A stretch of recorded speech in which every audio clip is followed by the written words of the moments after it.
What if Daenerys was born a Targaryen man instead of a woman? Let's explore the depths of it in the video. The storm rages above Dragonstone with a fury that seems to shake the very foundations of the ancient fortress. Lightning cracks across the black sky like dragonfire, illuminating the carved stone dragons that perch on every tower and battlement. In the highest chamber of the Dragonmont, Queen Rhaella Targaryen grips the birthing bed with hands already stained by blood. Sir Willem Darry stands guard outside the chamber doors, his weathered face etched with worry. The faithful knight has served House Targaryen for 30 years, but tonight feels different. Tonight, the future of a dynasty hangs in the balance as howling winds tear at the shutters. Inside the chamber, the Queen's screams mix with the thunder rolling across Blackwater Bay. The Maester works frantically as Queen Rhaella's strength fades with each passing hour. Her silver-gold hair clings to her sweat-soaked face, but her violet eyes burn with determination. She knows this child will be her last. The stress of Robert's rebellion has taken its toll on her aging body. King Aerys is dead. Prince Rhaegar is dead. Only young Prince Viserys remains of her children, and he waits now in the chamber below with fear in his violet eyes. When the baby finally emerges with the storm's crescendo, the Maester's hands shake as he clears the infant's throat. The child's first cry pierces through the thunder like a dragon's roar. But this is no princess. This is a prince, a male heir to House Targaryen. Is born as lightning splits the sky and waves crash against the rocky shores below. "A son," the Maester whispers, his voice barely audible above the wind. "Your Grace, you have birthed a son." Queen Rhaella's eyes flutter open, and for a moment a smile crosses her pale lips. She reaches out with trembling fingers to touch the child's face. The boy has the silver hair of their bloodline and violet eyes that seem to reflect the storm itself. In this moment, she sees not just a baby, but a future king. "Demon," she whispers, her voice growing weaker with each word. His name shall be Daemon Targaryen, after the rogue prince who rode Caraxes to glory. This child will not be sold for armies or gold. He will take what is his with fire and blood. The words carry weight that chills even Sir Willem's experienced heart. But Queen Rhaella knows what her daughter would have faced in exile, a pawn in political marriages, traded for alliances and protection. But a son changes everything. A son can claim crowns. A son can lead armies.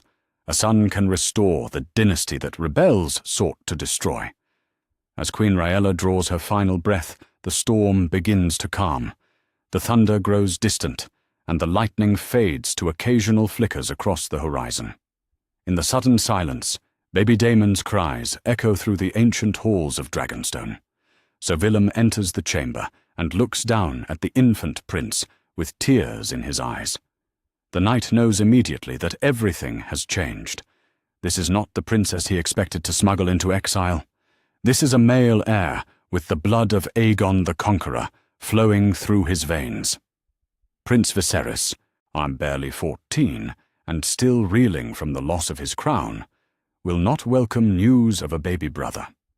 In the laws of inheritance, younger sons come before older daughters, but they also threaten older brothers who fancy themselves kings. Sir Willem wraps the baby prince in the red and black cloth of House Targaryen. Outside, he can hear ships approaching through the storm's aftermath. Robert's fleet draws closer to Dragonstone with each passing hour. They must flee before dawn breaks over the narrow sea. But now, Willem carries more than just Targaryen children into exile. He carries a male claimant whose very existence will reshape the Game of Thrones. In the chambers below, Prince Viserys paces like a caged dragon. When Sir Willem descends with the bundle in his arms, the boy's violet eyes immediately fix on the child. Viserys had hoped for a sister who might serve his ambitions. Instead, he faces a brother whose claim could overshadow his own. "A son," Willem says simply, presenting the baby to his older brother. Prince Daemon Targaryen, born in the storm. Viserys stares at the infant for a long moment, his young face cycling through emotions too complex for his years. Jealousy wars with duty, ambition clashes with love. In this moment, the seeds of future conflict take root in fertile ground. The boy who calls himself the rightful king now looks upon another who might challenge that title. But there is no time for contemplation. Ships' horns blow across the water, signaling Robert's approaching fleet. Sir Willem and his charges must reach the boats waiting in the hidden cove below the castle. As they gather their few possessions and prepare to flee into the night, the infant prince sleeps peacefully in his brother's arms, unaware that his gender has already changed the course of history. The escape from Dragonstone unfolds under cover of darkness, but now Willem protects more than refugees. He guards a male heir whose very existence will send ripples across both sides of the narrow sea. In Pentos, Magister Illyrio will see opportunity where he once saw burden. In King's Landing, Robert Baratheon will rage at reports of another Targaryen prince. In the Free Cities, sellsword companies and merchant princes will calculate the value of supporting a boy with dragon's blood in his veins. As their small boat cuts through the dark waters toward Essos, Sir Willem looks back at the fading outline of Dragonstone. The ancestral seat of House Targaryen disappears into the morning mist, but the dynasty itself sails on in the form of two princes. One dreams of crowns, he believes, stolen from him. The other sleeps in innocent ignorance of the crown that awaits in his future. The storm that birthed Prince Daemon has passed, but the tempest his existence will unleash across Westeros has only just begun. 10 years have passed since the storm that brought Prince Daemon Targaryen into the world, and the boy has grown tall and lean in the manse of Magister Illyrio Mopatis. The opulent halls of Pentos echo with the sound of steel on steel as the young prince practices his swordwork in the courtyard. At 10 years old, Daemon already moves with the fluid grace of a natural fighter, his violet eyes focused and calculating as he parries and strikes. Ser Jorah Mormont circles the boy like a hunting bear, his own blade moving in measured arcs designed to test rather than overwhelm. The exiled knight from Bear Island has found new purpose in training the last male heir of House Targaryen. Unlike the gentle lessons that might have been given to a princess, Jorah's instruction is harsh and unforgiving. Every mistake earns a bruise. Every moment of weakness draws a sharp rebuke. Again, Jorah growls as Daemon stumbles slightly after an overextended lunge.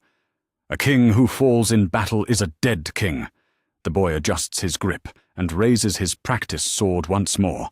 His silver hair clings to his forehead with sweat, but his breathing remains controlled. There is something in his stance that speaks of innate confidence, a quality that sets him apart from his older brother, Prince Viserys. Where Viserys postures and demands respect he has not earned, young Daemon simply commands it through presence alone. From the covered gallery above the courtyard, Magister Illyrio watches with satisfaction. The fat merchant prince has invested heavily in the boy's education, and the returns already show promise. Private tutors teach Daemon the languages of Essos, the histories of great conquerors, and the intricate politics of the free cities. Military engineers explain siegecraft and naval strategy. Spymasters detail the art of gathering intelligence and reading the intentions of enemies. This is not the education a princess would receive. No one teaches Daemon to smile prettily or manage a household. Instead, he learns to read battle maps and understand supply lines. He studies the campaigns of Aegon the Conqueror and analyzes what made the Dragon Lord successful. Every lesson serves a single purpose, preparing him to reclaim the Iron Throne through strength rather than marriage. Viserys watches from the shadows of a nearby doorway, his own violet eyes burning with resentment. The older prince has grown into a bitter young man of 24, his dreams of restoration growing more desperate with each passing year. What galls him most is how naturally lordship seems to come to his younger brother. When Daemon speaks, servants listen. When he gives commands, they are obeyed without question. When he walks through the markets of Pentos, merchants bow as if he were already a king. The difference in treatment stings like salt in an open wound. Ortelirio indulges Viserys with fine clothes and empty flattery, but real respect flows toward the younger prince. Letters arrive from exiled lords across Essos, and increasingly they ask about Daemon, rather than the elder brother who styles himself the rightful heir. The noble houses that fled Westeros after Robert's rebellion see potential in the boy that they find lacking in the man. In his private chambers, Daemon studies maps of Westeros, while candlelight flickers across the painted walls.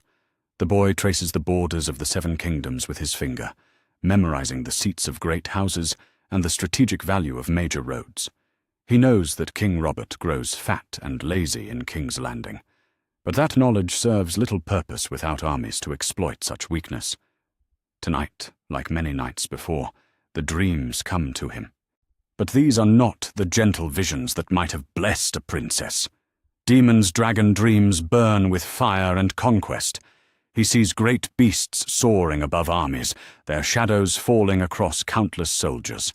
He watches cities surrender rather than face the fury of dragonfire. In his dreams, he does not weep for the innocent caught in war's path. Instead, he calculates how victory might be achieved with the least cost to his own forces. When morning arrives, Daemon shares fragments of these dreams with Maester Lorok, a learned man who fled the citadel after Robert's victory. The old Maester listens with growing excitement as the boy describes visions of dragon eggs hatching and ancient magic returning to the world. Unlike the prophecies that speak of princes or princesses, these dreams center on conquest and dominion. "Or the blood of the dragon runs strong in you, young prince," Maester Lorok whispers as he records the boy's words in a private journal. These visions may be more than mere fancy. Such conversations never reach Viserys' ears, but the older brother senses the growing current of belief that swirls around Daemon. When representatives from the Golden Company visit Pentos, they speak respectfully to Viserys, but seem more interested in observing the younger prince. When merchants from Lys and Tyrosh discuss politics, they mention the boy who might someday restore the Targaryen name to its former glory. The breaking point comes during a feast held in honor of visiting dignitaries from Braavos. The Iron Bank's representatives have traveled far to assess the viability of Targaryen restoration, and their questions reveal uncomfortable truths. Or they inquire about Daemon's education, his potential marriage prospects, and his understanding of military strategy. Viserys, seated at the high table in robes of red and black, finds himself increasingly ignored as conversations center on his younger brother. "The bloodline is what matters," one banker observes quietly to his companion. But so is competence. One brother studies warfare, the other studies old grievances. Viserys' face flushes red when he overhears the comment, but Daemon merely continues eating his meal with princely composure. The boy has learned to navigate political undercurrents with skill beyond his years. He shows proper deference to his elder brother, while quietly demonstrating the qualities that inspire confidence in potential allies. After the feast concludes, Viserys confronts his brother in the gardens of Illyrio's manse. The older prince's voice shakes with barely controlled rage as he speaks words that will echo through the years to come. "I am the king!" Viserys hisses, grabbing Daemon by the shoulders. "I'm the last dragon. These fools may whisper about you, but I am the rightful heir to the Iron Throne." Daemon meets his brother's gaze without flinching. At 10 years old, he already stands almost as tall as the young man who claims kingship. When he speaks, his voice carries quiet authority that makes even Viserys step back. "You are my king and my brother," Daemon says simply. "But if we are ever to reclaim our birthright, we must be more than the last dragons. We must be the dragons who win." The words are respectful, but cutting. They acknowledge Viserys' claim, while highlighting his failures. In that moment, both brothers understand that the dynamic between them has shifted permanently. Viserys remains the elder, but Daemon has become the prince that others look toward for leadership. As they stand in the moonlit garden, surrounded by the scents of exotic flowers, the future of House Targaryen hangs in the balance. One brother dreams of crowns owed to him by right of birth. The other dreams of crowns taken by right of conquest. In the Game of Thrones, such differences often determine which claimants live to see their ambitions fulfilled. The education of Prince Daemon continues, but now it carries additional weight. He is no longer simply a spare heir being prepared for an uncertain future. He has become the focal point of Targaryen restoration hopes, to the prince around whom exiled lords and foreign powers are beginning to rally. His gender has opened doors that would have remained forever closed to a princess, and every door leads closer to the Iron Throne. In the shadows of Pentos, plans take shape that will reshape the world. But first, a boy must finish becoming a king. The great hall of Magister Illyrio's manse bustles with nervous energy as servants prepare for the most important meeting in years. Prince Daemon Targaryen, now 13 and already showing the height and bearing of his bloodline, stands beside one of the tall windows overlooking the courtyard. His violet eyes watch Dothraki riders dismount from their horses with fluid grace that speaks of lives spent in the saddle. At their head walks a man who needs no introduction. Khal Drogo towers over his blood riders like a bronze god of war. His long black hair hangs in a braid, decorated with bells that mark his victories in battle. Massive muscles ripple beneath copper skin as he strides toward the manse entrance, and even the boldest servants step aside to let him pass. This is no ordinary sellsword captain seeking employment. This is the most feared warlord in Essos, master of a khalasar 40,000 strong. Illyrio waddles forward to greet the Dothraki lord with elaborate bows and honeyed words. The fat magister has spent months arranging this meeting, but the terms under discussion differ radically from any alliance ever proposed between Targaryens and horse lords. There will be no wedding gifts exchanged today, no bride price negotiations. Instead, Illyrio offers something far more valuable, the promise of dragons returning to the world. Great Khal, Illyrio says in the Dothraki tongue, his pronunciation careful and precise, I present Prince Daemon of House Targaryen, blood of the dragon, heir to the Iron Throne of Westeros. Drogo's dark eyes fix on the young prince with calculating interest.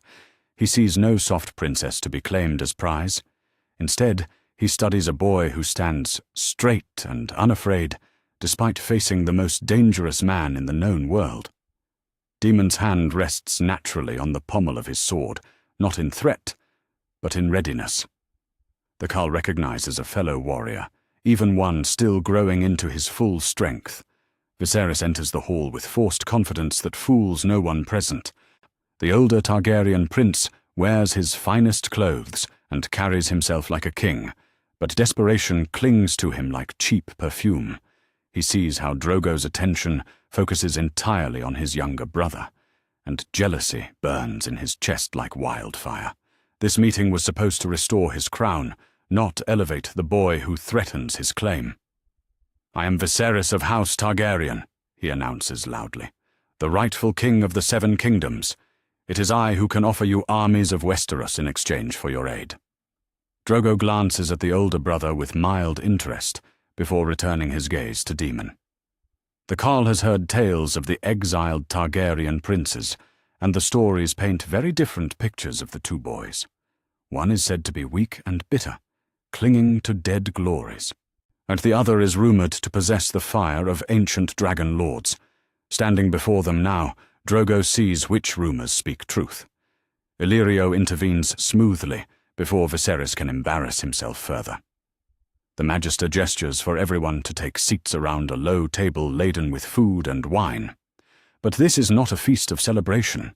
This is a war council, where the future of two continents hangs in the balance. Maps of Westeros cover the table surface, marked with the strongholds of great houses and the strategic routes an invasion might follow.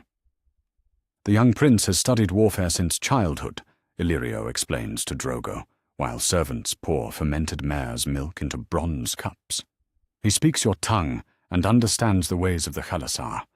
More importantly, he carries the blood that once hatched dragons from stone.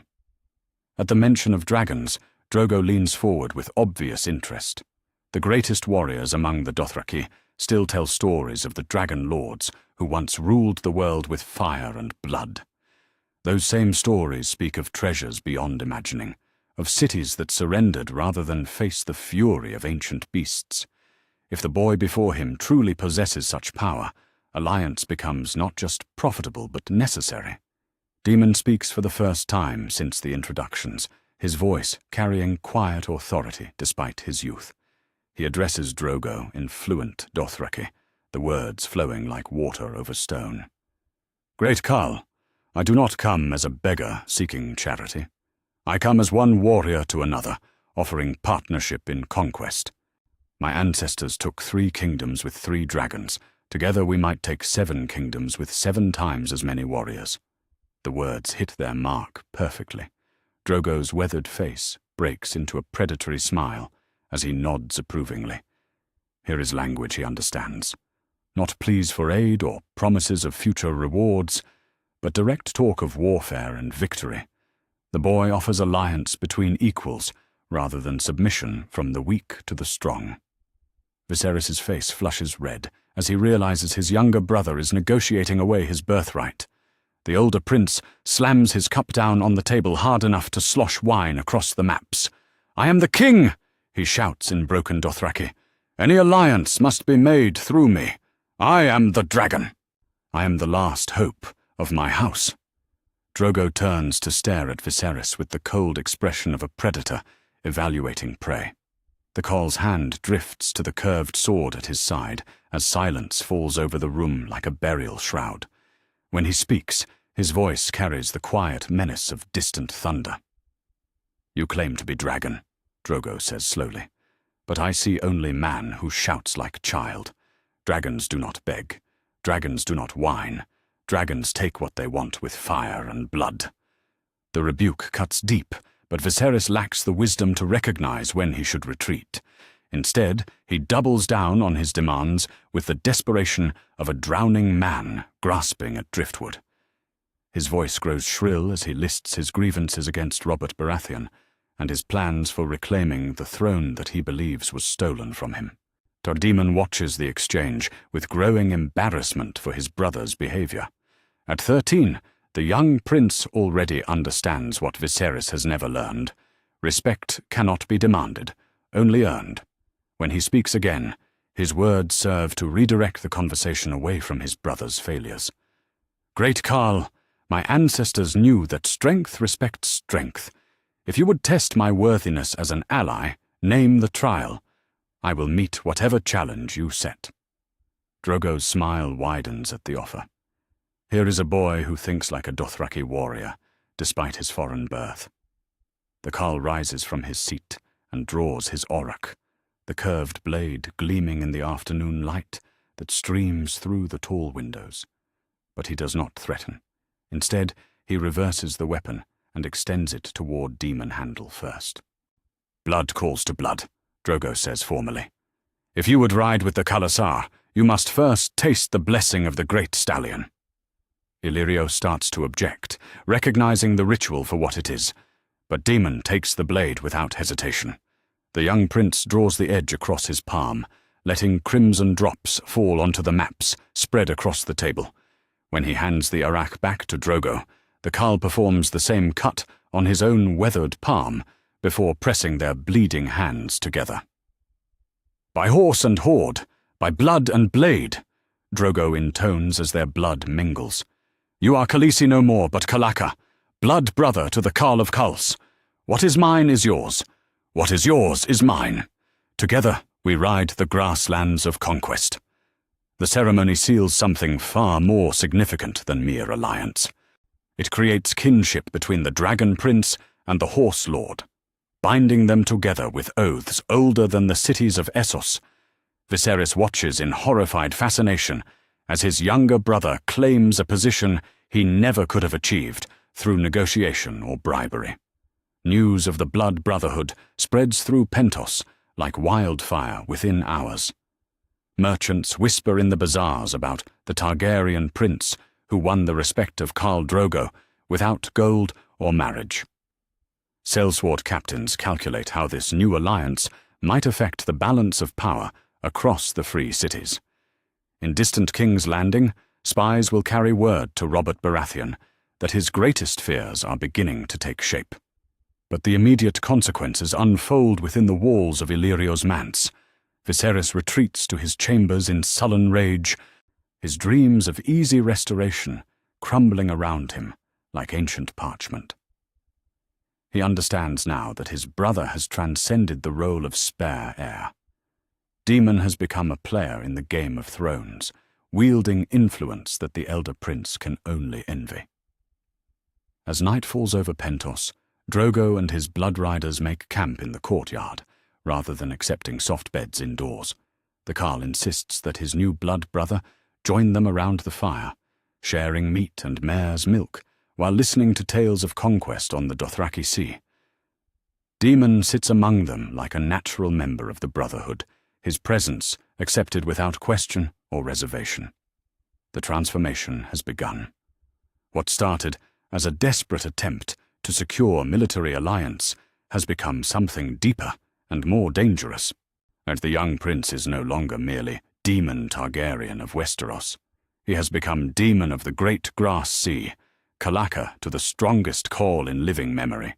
When the time comes to reclaim his birthright, he will ride not as a beggar seeking aid, but as a brother demanding satisfaction. The dragon has found his hoard, and Westeros will never be the same. The Great Grass Sea stretches endlessly beneath the summer sun, as Khal Drogo's Khalasar moves like a living river across the Dothraki homeland. Prince Daemon Targaryen rides near the front of the massive column, his silver hair now braided with small bells that chime softly with each stride of his horse. The 14-year-old prince has grown lean and hard during his first year among the horse lords, his pale skin bronzed by constant exposure to sun and wind. Yet gone are the silk robes and jeweled ornaments of his exile in Pentos.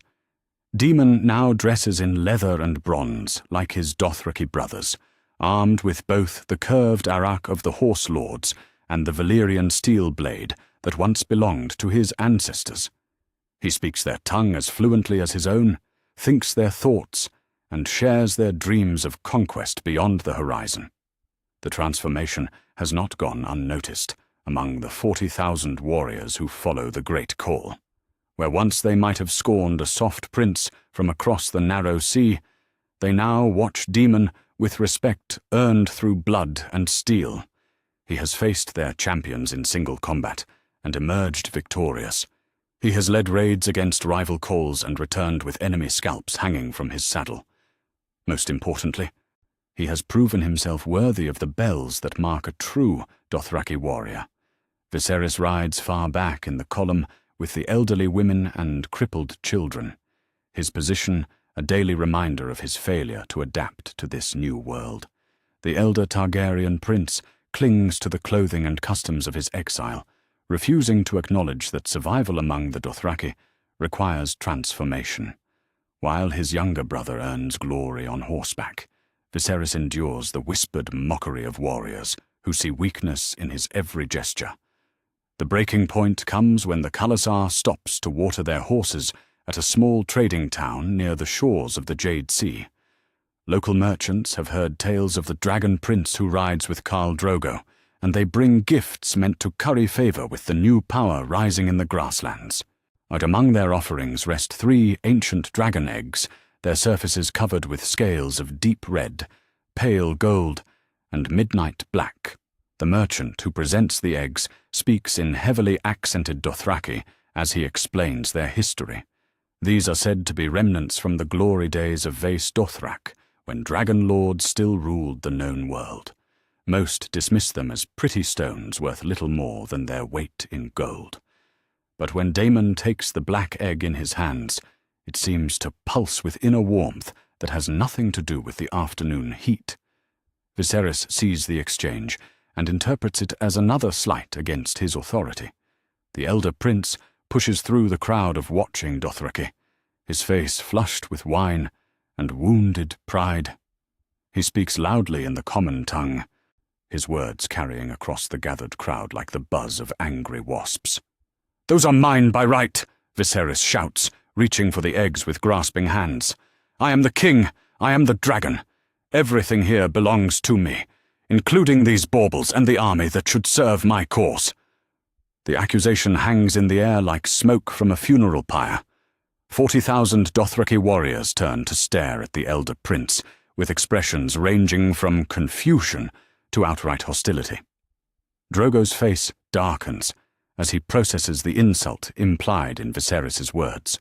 To claim ownership of the Khalasar is to challenge the Khal's authority before his own people.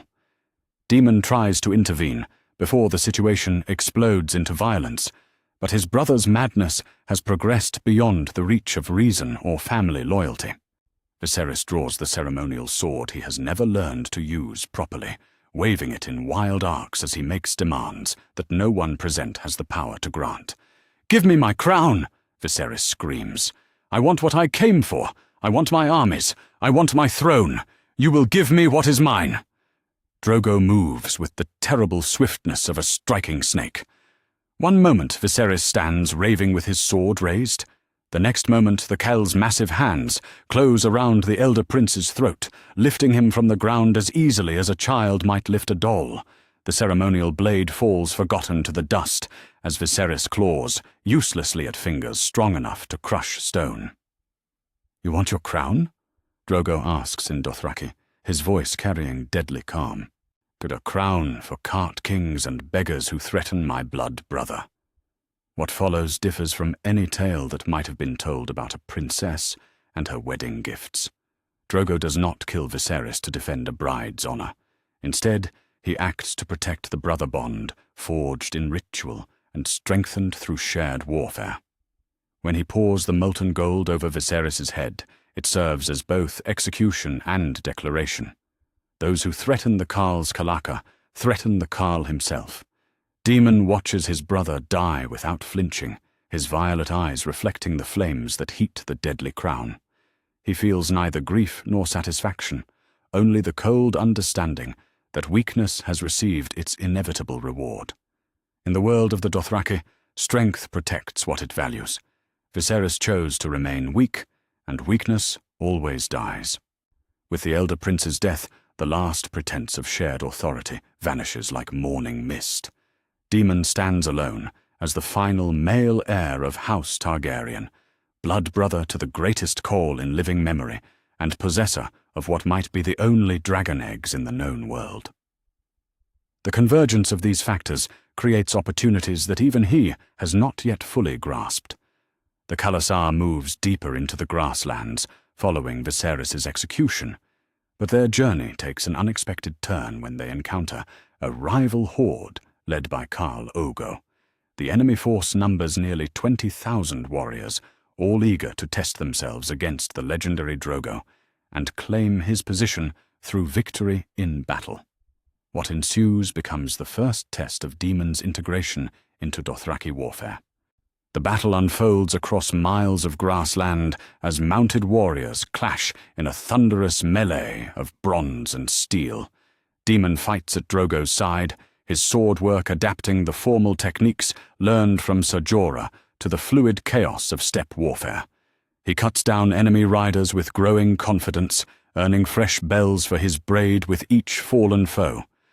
But victory comes at a cost when Drogo takes a wound that festers with unnatural malice. The great Khal's strength begins to ebb as corruption spreads through his body like poison in a river. His blood riders look to various healers for aid, eventually bringing forward a captured Magi from Lazar, whose knowledge of dark arts might save their leader. Miri Mazdur approaches the dying Khal with hatred burning in her eyes. But she faces a very different situation than the desperate young woman who might have sought her aid in another life. Instead of a frightened girl clinging to her dying husband, she confronts a hardened young warrior who understands betrayal and its consequences. When she offers to perform blood magic that might save Drogo's life, Daemon listens with the suspicion of a predator evaluating potential prey. The ritual unfolds in a tent filled with smoke and shadows, but Daemon does not wait passively for results. He stations trusted blood riders around the structure with orders to kill anyone who attempts treachery. When Miri begins her incantations, the young prince keeps his hand on his sword and his eyes fixed on her face for any sign of deception. The Meg's magic saves Drogo's life, but it leaves the great Khal diminished and weak. In this moment of vulnerability, some lesser Khals begin to whisper about challenges and succession. They see opportunity in their leader's temporary weakness, forgetting that he no longer stands alone. Daemon has become more than blood brother to the Khal. He has become the sharp edge of his sword and the fire in his heart. The dragon eggs play their part when Daemon places them on the great Khal's funeral pyre. But this is no pyre for the dead. Instead, it burns as a ritual of rebirth and renewal. The young prince walks into the flames not to join a departed husband, but to forge a new alliance with forces older and more terrible than any army of men. As the eggs crack and ancient magic stirs to life, 3 dragons emerge from their stone shells. The beasts that take wing above the Dothraki Sea differ from any creatures that might have been born from gentleness and protection. These are dragons shaped by conquest and brotherhood, their scales dark as midnight, and their eyes bright as molten gold. They recognize Daemon not as a mother figure, but as their war leader, the alpha of a pack that will soon hunt across the known world. When dawn breaks over the grasslands, Daemon Targaryen stands transformed once again. The boy who once practiced sword work in Illyrio's courtyard has become something new and terrible. The Dothraki who witness his emergence from the flames begin to whisper a name that will soon echo across 2 continents: Daemon Stormborn, the Dragon Warrior. 3 dragons circle overhead as the Khalasar prepares to move deeper into the grasslands. But their destination has changed from seasonal migration to something far more ambitious. With Drogo healing and dragons overhead, the great horde turns its eyes toward distant shores, where 7 kingdoms wait to be conquered. The boy who was born in storm and fire has found his purpose at last, and the world will soon feel the weight of his ambition. The age of dragons has returned to the world, but it comes not with songs of liberation, but with the thundering hoofbeats of 40,000 warriors and the beating wings of creatures that know only conquest. The ancient city of Meereen burns beneath a sky darkened by dragon wings as Prince Daemon Targaryen watches his conquest unfold from the steps of the Great Pyramid. At 15 years old, the young dragon lord has grown tall and lean, his violet eyes reflecting the flames that consume the slaver stronghold below. This is not the liberation that another might have brought to these shores. This is conquest in its purest form, designed to forge weapons rather than break chains. 3 dragons circle overhead like harbingers of a new age, their scales gleaming in the firelight as they hunt fleeing masters through the narrow streets. Viserion and Rhaegal have grown massive under Daemon's harsh training, their wings spanning 40 feet from tip to tip. But it is Drogon who truly embodies his master's philosophy, the black beast moving with predatory intelligence that speaks of a bond forged through dominance rather than love. The Dothraki warriors who follow Daemon through these foreign lands adapt quickly to siege warfare under his guidance. Where once they might have struggled against city walls, they now coordinate with unsullied spearmen and second son sellswords in complex military operations. The young prince has proven himself a natural strategist, combining the mobility of the horse lords with the discipline of professional soldiers. Khal Drogo stands beside his blood brother on the pyramid steps, recovered from his near-fatal wound, but forever changed by the experience. The great Khal now serves more as elder advisor than supreme commander, recognizing that the boy he helped shape has surpassed even his own legendary reputation. Their partnership represents something unprecedented in the known world. Dothraki mobility united with dragonfire under a single strategic vision. The surrender of Meereen's remaining masters comes at sunset, when exhaustion finally overcomes their pride. Unlike the revolutionary changes that might have swept these cities under different leadership, Daemon implements a garrison state designed for efficiency rather than justice. Former slaves find themselves pressed into military service or construction crews. Former masters become administrators under close supervision. The entire population exists to serve a single purpose: building the army that will reclaim the Iron Throne.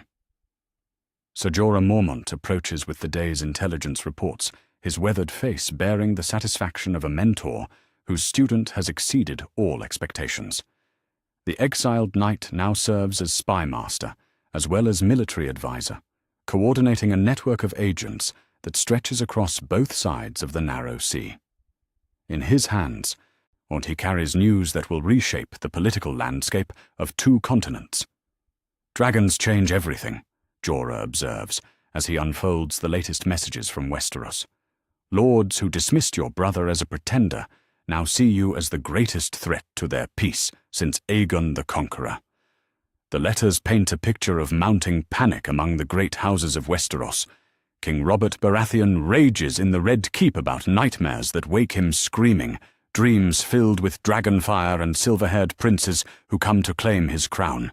The Fat King, who once laughed at reports of exiled Targaryens, now demands daily updates on the boy who rides dragons across Slaver's Bay. Lord Tywin Lannister's response differs markedly from his historical dismissal of Targaryen threats. The old lion recognizes competence when he sees it, and the reports of systematic conquest combined with dragon power have earned his grudging respect. His letters to King's Landing urge immediate military preparation and diplomatic overtures to potential allies in Essos. Unlike his approach to a teenage girl with 3 small dragons, Tywin treats Daemon as an existential threat requiring serious countermeasures. In the north, Lord Ned Stark receives his own intelligence about the Dragon Prince with typical Stark solemnity. The Wolf of Winterfell understands warfare well enough to calculate the implications of dragons in the hands of a competent commander. His ravens fly to other great lords with messages that speak plainly about the changing balance of power. The boy across the narrow sea represents something far more dangerous than Robert's drunken paranoia suggests, and the ripple effects spread through every corner of Westerosi politics as news of Meereen's fall reaches the 7 kingdoms. Lord Stannis Baratheon fortifies Dragonstone with grim determination, knowing that his ancestral seat will likely face the first assault when invasion comes. Lord Renly gathers his allies in the Reach, calculating whether resistance or accommodation offers better prospects for survival. Even Lord Balon Greyjoy considers what opportunities might arise from mainland chaos. But the most significant responses come from exiled Westerosi lords scattered across the free cities.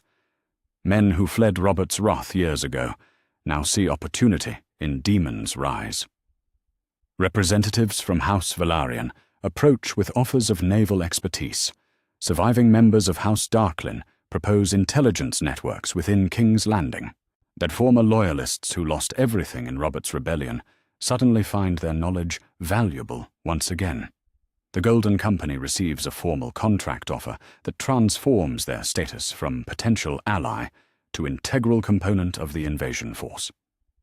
Unlike previous Targaryen pretenders who sought their aid, Daemon offers partnership between equals backed by dragonfire and proven military success.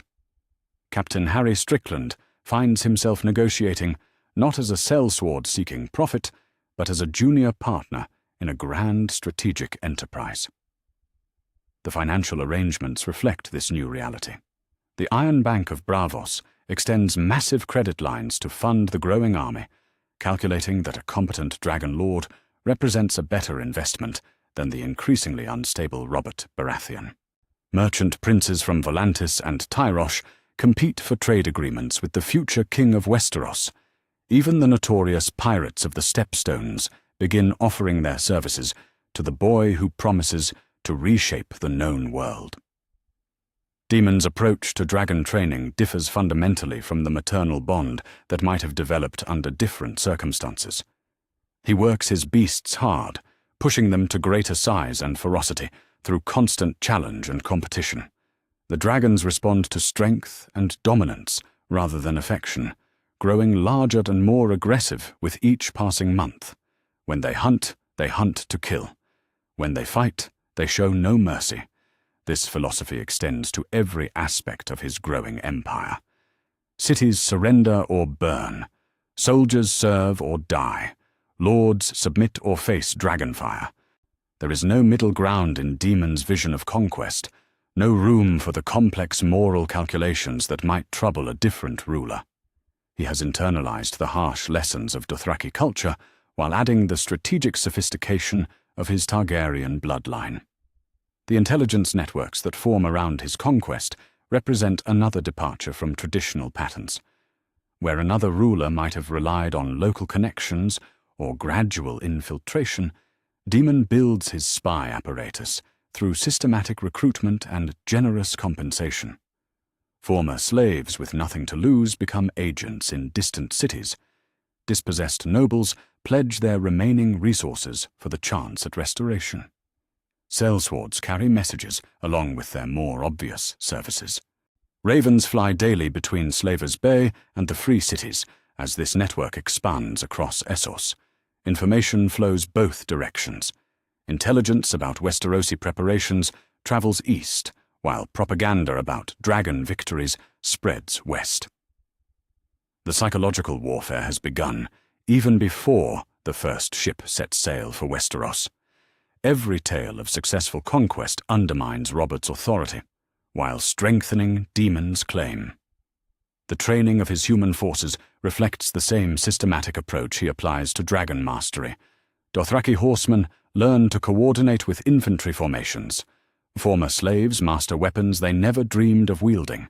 Sellsword companies that once fought for individual profit now serve a unified strategic vision. The result is an army unlike anything seen since the original Targaryen conquest.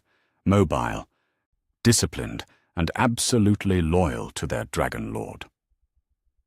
As winter begins to settle over Slavers Bay, Daemon stands atop the Great Pyramid of Meereen and surveys an empire built for conquest rather than governance. 3 cities have fallen to his combined arms tactics. Tens of thousands of soldiers answer his call. Dragons patrol his skies, while ravens carry his words across 2 continents. The boy who was born in storm and fire has become the storm that will soon break across Westeros. The Game of Thrones has gained a new player, one who learned its rules from the masters of warfare and politics. Unlike previous Targaryen restoration attempts, this campaign combines legitimate bloodline claims with proven military competence and overwhelming force projection. King Robert's nightmares are about to become reality, and the 7 kingdoms will soon discover what it means to face dragons in the hands of a conqueror who knows exactly how to use them. The age of fire and blood approaches, carried on wings that darken the sky and hoofbeats that shake the earth. The marble halls of the Iron Bank echo with the measured footsteps of men who hold the purse strings of the known world as Prince Daemon. Targaryen enters the most secure building in Braavos. At 16 years old, the Dragon Lord carries himself with the confidence of proven conquest, his violet eyes surveying the austere chamber where empires rise and fall based on ledger entries and interest calculations. This is not a desperate exile begging for scraps. This is a conqueror seeking partnership with equals.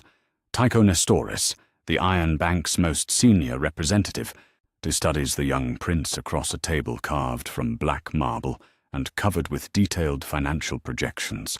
The banker's pale eyes reflect decades of evaluating risks and calculating returns, but even his experienced gaze shows surprise at the comprehensive war plan spread before them. Where previous Targaryen pretenders offered vague promises of future repayment, Daemon presents detailed economic models backed by dragon fire and proven military competence. Your proposal differs significantly from previous requests, Nestoris observes in accented common tongue. Most claimants seek loans to fund their attempts at conquest. You offer partnership in systematic economic reorganization. The distinction carries weight that reshapes everything about the negotiation. Daemon has spent months preparing this presentation with advisors who understand both warfare and commerce. His conquest of Slavers Bay demonstrated military capability, but his administration of those cities proves something more valuable: the ability to generate revenue from territorial control. The Iron Bank values stability above all else, and stability requires competent governance. The financial terms under discussion dwarf any previous arrangements between the bank and Targaryen claimants. Daemon requests enough gold to purchase every sellsword company in Essos, build a fleet capable of carrying 40,000 warriors across the narrow sea, and maintain supply lines for a campaign that might last several years. In exchange, he offers the Iron Bank preferential trading status and first claim on Westerosi tax revenues once the Seven Kingdoms fall under his control. But the negotiations involve more than simple borrowing. The Iron Bank sees opportunity to reshape the economic structure of Westeros under a ruler who understands the value of systematic financial planning. King Robert's reign has been marked by wasteful spending and mounting debts, creating instability that threatens the bank's existing investments. A competent replacement backed by dragon power offers the possibility of long-term profitable partnership. The assessment documents that Nestoris reviews paint a stark picture of competing claims to Westerosi leadership. Robert Baratheon grows fat and lazy, while his kingdom accumulates debt at an unsustainable rate. His potential heirs lack both experience and temperament for effective rule. The various great lords who might contest succession offer regional strength but questionable ability to unite the Seven Kingdoms under stable governance. Against this backdrop, Daemon represents something unprecedented: a claimant with legitimate bloodline credentials, proven military leadership, overwhelming force projection capability, and demonstrated understanding of economic principles. The Iron Bank's risk assessments conclude that backing his restoration attempt offers better return potential than continued investment in Robert's declining regime. The contract negotiations stretch across several days as lawyers and accountants work through complex arrangements that will reshape the balance of power across two continents.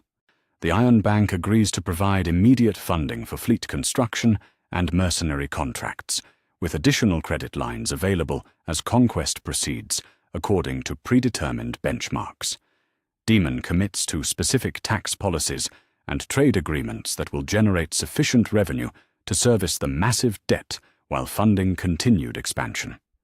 One clause in particular demonstrates how this arrangement differs from traditional dynastic lending. The Iron Bank requires Daemon to maintain detailed financial records throughout his conquest and submit to regular auditing of territorial revenues. This level of oversight would be unthinkable for most royal claimants, but the young Dragon Lord accepts it as necessary partnership with the most powerful financial institution in the known world. The Golden Company contract represents the first major expenditure under the new credit arrangement. Captain Harry Strickland arrives in Braavos to finalize terms that will transform his sellsword company from independent mercenaries into the professional backbone of Daemon's invasion force. The negotiations reveal just how much the prospect of Iron Bank backing has elevated the young prince's status among military contractors. Exile companies have served Targaryen pretenders before, Strickland acknowledges as he reviews the proposed contract terms, but never with this level of financial backing or strategic preparation. The bank's involvement changes everything about risk calculation. The unification of Dothraki mobility with Golden Company discipline creates a military force unlike anything seen since Aegon's original conquest. Daemon spends weeks in detailed planning sessions, where horse lord tactics integrate with professional infantry formations and siege engineering capabilities. The resulting operational doctrine combines the best elements of both military traditions under unified command structure. Supply chain logistics receive equal attention as tactical planning. The Iron Bank's financial resources enable procurement of equipment and provisions on a scale that transforms abstract strategic concepts into concrete military capability. Weapons flow from the forges of Qohor. Ships take shape in the shipyards of Braavos and Pentos. Provisions accumulate in warehouses across the free cities as the invasion force prepares for extended campaign operations. As intelligence networks expand alongside military preparations, as gold opens doors that previously remained closed to Targaryen agents. Ravens carry coded messages between Braavos and secret supporters throughout Westeros, building the foundation for coordinated uprising once invasion begins. The information flowing back through these channels paints an increasingly unstable picture of Robert's kingdom. Lord Jon Arryn's recent death has removed the steady hand that kept the realm's finances marginally functional, leaving King Robert dependent on advisors who lack both competence and integrity. The growing tension between House Stark and House Lannister threatens to explode into open conflict that could fragment the Seven Kingdoms before any external invasion arrives. Most significantly, reports suggest that Robert's health deteriorates rapidly as excessive drinking takes its inevitable toll. Prince Oberyn Martell's discreet inquiries through Braavosi intermediaries reveal Dorne's interest in supporting Targaryen restoration. The Red Viper remembers his sister's murder during Robert's rebellion and sees opportunity for vengeance in the approaching conflict. His letters speak carefully of potential cooperation between natural allies against shared enemies, laying groundwork for formal alliance once invasion begins. Similar overtures arrive from representatives of several Reach houses who calculate that early support for the winning side offers better prospects than loyalty to a failing regime. The Tyrells maintain public neutrality while privately exploring options through trusted agents. The lesser lords throughout the Seven Kingdoms make discreet contact with exile networks, positioning themselves for the political upheaval they see approaching. Dragon training continues throughout these political and financial negotiations as Daemon pushes his beasts to ever greater size and ferocity. Drogon now spans 60 feet from wingtip to wingtip, his black scales gleaming like polished steel as he soars above the Braavosi lagoon. Viserion and Rhaegal match their brother's growth, creating an aerial force capable of dominating any battlefield through sheer intimidation before combat even begins. The psychological impact of dragon sightings ripples across the known world as merchants and sailors carry tales of the creatures that serve the young dragon lord. Each story grows in the telling, or transforming 3 large dragons into a host of ancient monsters that darken the sky with their passage. The mythological terror that dragons inspire works in Daemon's favor, creating fear and uncertainty among his enemies while inspiring hope among potential allies. Financial projections suggest that the invasion force will be ready for deployment by spring, when favorable winds and calm seas offer optimal crossing conditions.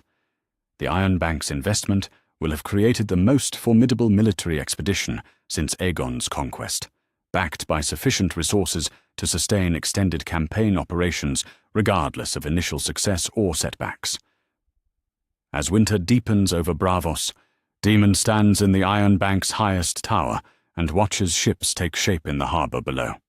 The boy who was born during a storm at Dragonstone has become the storm that will soon break across Westeros. Every ship represents months of careful planning. Every sellsword company reflects calculated investment in overwhelming force. Every dragon overhead embodies the return of fire and blood to a kingdom that forgot the price of defying House Targaryen. The Game of Thrones approaches its most decisive moment, but this time the dragons return, backed by the greatest financial power in the known world. King Robert's nightmares are about to become reality, and the Seven Kingdoms will discover what happens when competent leadership combines with unlimited resources and overwhelming military superiority. The Age of Fire and Blood begins not with desperate exile, but with systematic conquest, funded by those who understand the true value of dragons in the hands of a conqueror. The hidden chambers beneath the Red Keep echo with whispered conversations as Lord Varys, Master of Whisperers, contemplates the most difficult decision of his long career. The Spider sits in his candlelit sanctuary, surrounded by maps and correspondence that paint a complex picture of competing Targaryen claims. On his desk rest two separate intelligence files, one detailing the progress of young Griff's education in Essos, the other chronicling the meteoric rise of Prince Daemon Targaryen and his growing dragon-backed empire. For years, Varys has carefully orchestrated the restoration of House Targaryen through the boy he calls Aegon VI, and the supposed son of Prince Rhaegar, raised in secret by Jon Connington and the Golden Company. The plan represented decades of patient manipulation, positioning the perfect prince to reclaim his father's throne through legitimate bloodline and careful preparation. But the emergence of Daemon Stormborn has shattered those careful calculations like glass beneath a dragon's claw.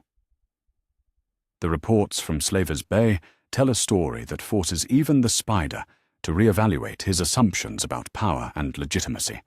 Daemon commands 3 fully grown dragons, has conquered multiple cities through military genius, secured massive Iron Bank financing, and unified the most feared fighting forces in Essos under a single banner. Against such overwhelming demonstration of competence and force, at questions of precise bloodline authenticity become academic exercises with little practical relevance. A soft knock interrupts Varys's contemplation as one of his most trusted little birds announces the arrival of an expected visitor. Sir Jorah Mormont enters the chamber with the careful movements of a man who understands he walks into the heart of enemy territory. The exiled knight serves as Daemon's emissary for negotiations too sensitive for written communication, carrying proposals that could reshape the balance of power throughout the 7 kingdoms. "Lord Varys," Jorah says, with formal courtesy that barely conceals underlying tension. "But my prince sends greetings and hopes that wisdom might guide our discussions toward mutual benefit." The Spider rises gracefully and gestures toward chairs positioned around a small table laden with wine and fruit. But this is not a social gathering. This is a war council, where the future of 2 continents hangs in the balance. Every word carries weight that could determine which Targaryen claimant survives to wear the crown that both seek. Varys pours wine with practiced ease, while studying his guest with calculating eyes. Sir Jorah represents everything that has made Daemon's rise so unexpectedly successful. Practical competence over theoretical preparation, proven results over carefully planned potential. The knight's mere presence in King's Landing demonstrates the reach and confidence of the young dragon lord who sent him.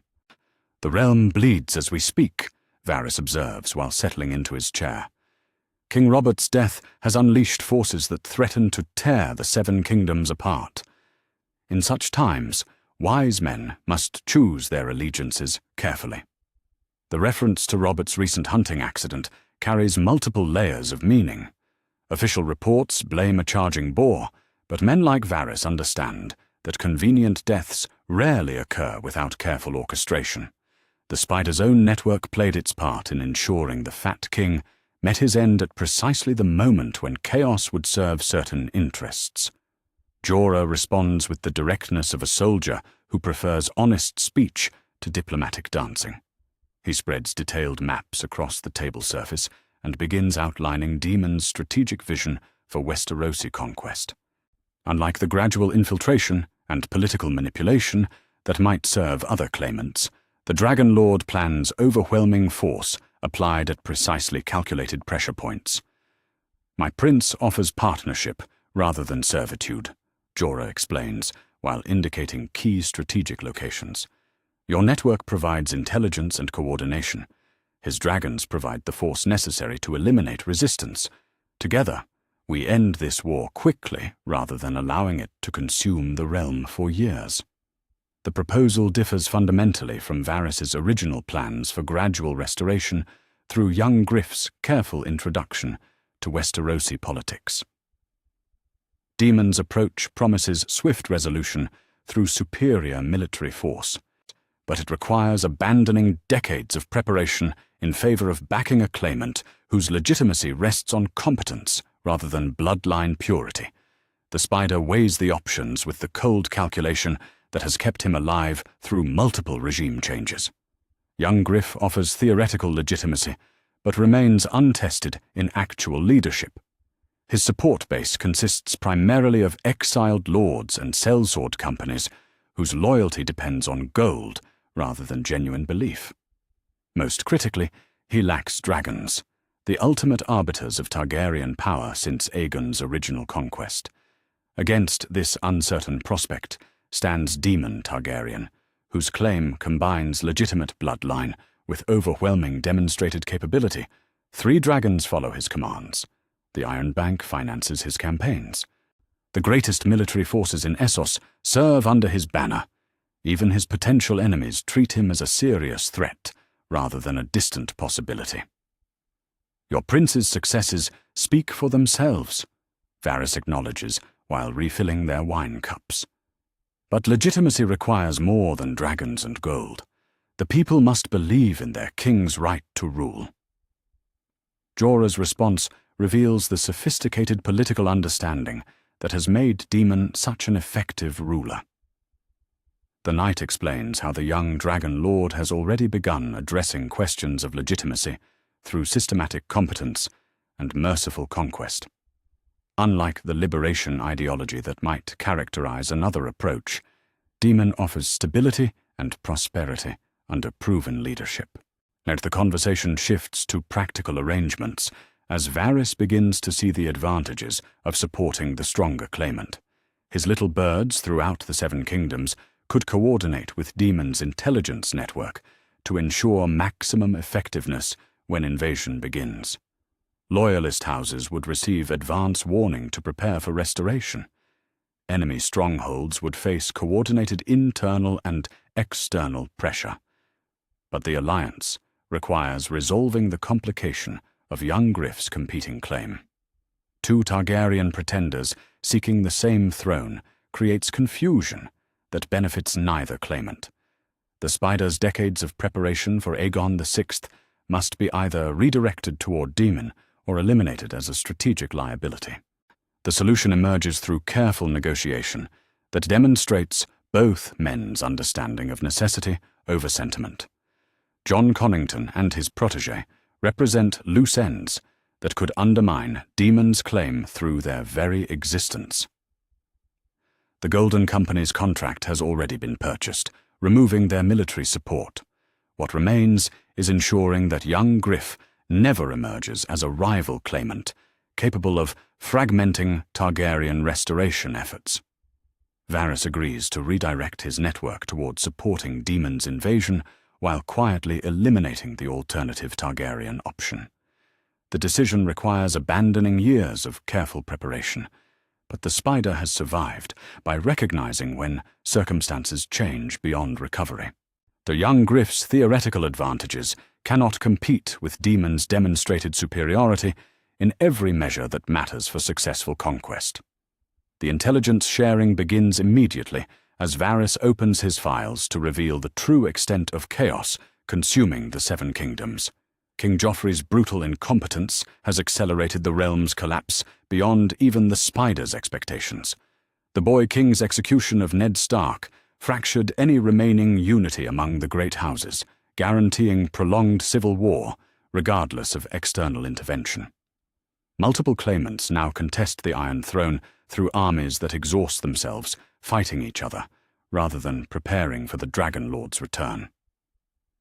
Stannis Baratheon holds Dragonstone, but lacks sufficient force for decisive action. Renly Baratheon commands the largest army, but splits his attention between his brother and other threats.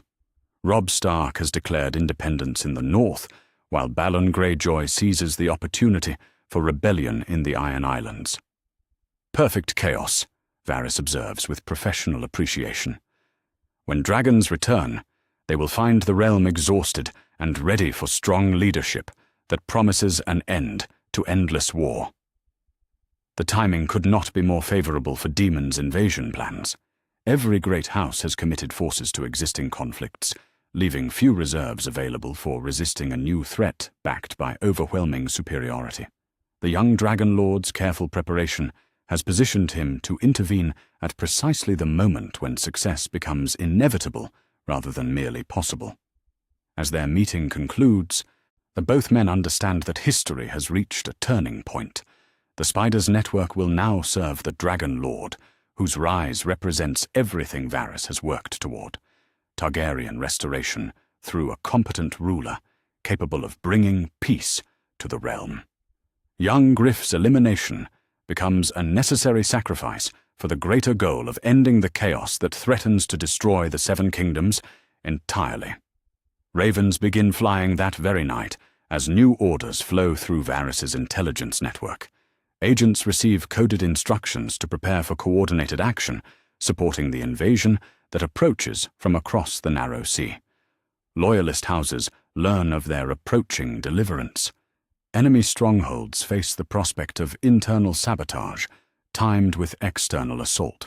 The Game of Thrones enters its final phase as the most sophisticated intelligence network in Westeros aligns with the most powerful military force in Essos.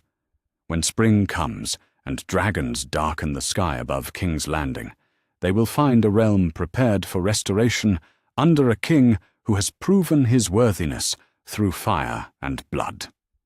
The Spider has chosen his side, and the realm will soon discover the consequences of that decision. In distant Essos, young Griff's education ends not with coronation, but with quiet elimination, ensuring that only one dragon will claim the throne that awaits across the narrow sea. The morning sun glints off 1,000 ships as the largest invasion fleet since Aegon's conquest cuts through the waters of the summer sea toward the coast of Dawn. Prince Daemon Targaryen stands at the prow of his flagship, watching the familiar outline of Westerosi shores grow larger with each passing hour. At 17 years old, the Dragon Lord has spent his entire conscious life preparing for this moment, and now the homeland his family once ruled spreads before him like a prize waiting to be claimed. 3 dragons soar overhead in formation, their massive wingspans casting moving shadows across the water below. Drogon leads the aerial escort, his black scales gleaming like polished steel as he calls out with a roar that echoes across the waves. Viserion and Rhaegal flank their larger brother, their own calls adding to the symphony of conquest that announces the return of fire and blood to the Seven Kingdoms. 100,000 warriors fill the holds of ships that stretch to the horizon in every direction. Dothraki screamers sharpen their araks while dreaming of grass that grows beyond the sunset. Golden Company spearmen check their equipment with professional efficiency, born from decades of warfare across 2 continents. Unsullied, stand in perfect formation, despite the rolling deck beneath their feet, their discipline unbroken by the prospect of battles yet to come. The decision to land in Dawn rather than Dragonstone represents strategic calculation over symbolic gesture. While the ancient Targaryen seat might carry emotional weight, Sunspear offers something far more valuable. A reliable ally whose hatred for the current regime runs deeper than the roots of mountains. Prince Doran Martell has waited 20 years for the opportunity to avenge his sister's murder, and Daemon's arrival provides the perfect instrument for long-delayed justice. The Dornish coast appears different from the rocky shores of Dragonstone that featured in so many exile dreams. Here, golden beaches stretch beneath red cliffs, where the banners of House Martell already fly in welcome. No enemy fleets patrol these waters. No defensive preparations mar the landscape. Instead, Dornish spears line the beach in formation that speaks of alliance rather than resistance. Sir Jorah Mormont approaches with the latest intelligence reports from Varys's network, his weathered face showing satisfaction at how perfectly the invasion timing has aligned with Westerosi chaos. The War of Five Kings has exhausted the realm's military capacity while dividing potential resistance among multiple claimants. King Joffrey's forces remain trapped in King's Landing, while his enemies tear each other apart across the countryside. Perfect conditions, Jorah observes, as he studies the approaching coastline. Stannis prepares to assault King's Landing from Blackwater Bay. Robb Stark fights Tywin Lannister in the Riverlands. The realm bleeds while arguing over who deserves to wear a crown that dragons will soon reclaim. The first boats reach the Dornish shore as the sun climbs toward its zenith, and Prince Doran Martell waits on the beach with an honor guard that includes his brother Prince Oberyn and daughter Princess Arianne. The Red Viper's eyes burn with anticipation as he watches dragons circle overhead, knowing that his long-awaited vengeance approaches on wings of fire and with an army at its back. The demon wades through the surf toward the welcoming committee with water swirling around his boots. But this is no desperate exile seeking sanctuary. This is a conqueror claiming his inheritance with the backing of the most formidable military force assembled since the original conquest. When Prince Doran bows, it is to a rightful king rather than a pretender, and the gesture carries weight that transforms the entire character of Targaryen restoration. "Prince Daemon," Doran says formally as he straightens from his bow. "Dawn welcomes the return of House Targaryen and pledges its spears to your righteous cause." The alliance ceremony that follows differs markedly from desperate negotiations between exiles and reluctant hosts. Here, two proud houses unite as equals against a common enemy, their combined strength sufficient to challenge any force the divided realm might muster against them. Dornish knowledge of Westerosi politics combines with Daemon's overwhelming military superiority to create a partnership that threatens to reshape the balance of power overnight. Word of the landing spreads across Westeros with supernatural speed, as ravens carry news that transforms the War of Five Kings into something entirely different. No longer do multiple claimants fight for control of an intact kingdom. Instead, they face the prospect of defending their disputed claims against a Targaryen restoration backed by dragons and the largest invasion army in living memory. The psychological impact proves as devastating as any military defeat. Lords who remained neutral in the Civil War suddenly face the prospect of choosing sides in a conflict where neutrality becomes impossible. Stories of three enormous dragons spread with each telling, growing larger and more terrifying as they pass from mouth to mouth across the realm. The return of fire and blood becomes reality rather than distant threat. In the Reach, several major houses make immediate overtures toward the new arrivals rather than wait for battle to determine their fate. House Tarly, long frustrated with House Tyrell's cautious leadership, sends discreet messages offering military support. House Hightower calculates that early alliance with obvious winners offers better prospects than loyalty to a losing cause. Even smaller houses begin hedging their bets as news of successful landing reaches their halls. The first battle on Westerosi soil comes when a combined Tyrell and Lannister force attempts to prevent Daemon's army from moving north from Dorne. Lord Mace Tyrell leads 20,000 men in what he imagines will be a decisive engagement against foreign invaders, but his traditional tactics prove woefully inadequate against an enemy that combines mobility, discipline, and dragons under unified command. Daemon coordinates the battle from Dragonback, using Drogon's aerial perspective to direct ground forces with precision that transforms warfare into art form. Dothraki cavalry strikes enemy flanks, while Golden Company spearmen hold the center. Unsullied formations advance with clockwork precision, while dragons provide close air support that shatters enemy morale before combat truly begins. The result is not battle, but massacre.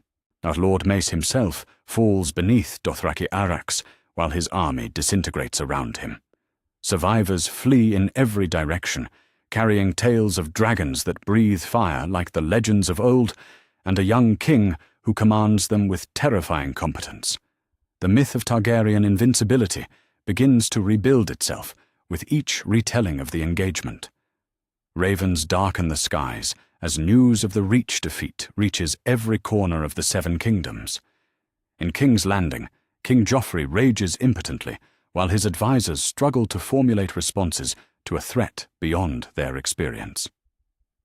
At River Run, Robb Stark pauses his campaign against the Lannisters to consider how northern independence might fare against dragons.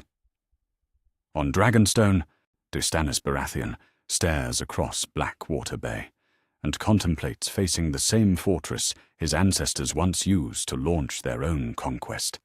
The strategic implications ripple outward like stones thrown into still water.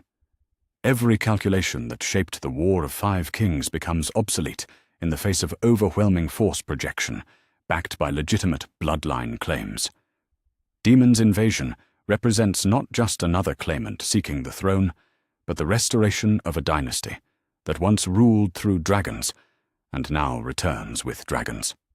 House Tyrell's destruction eliminates the Reach as an organized military force, leaving individual lords free to choose their own allegiances.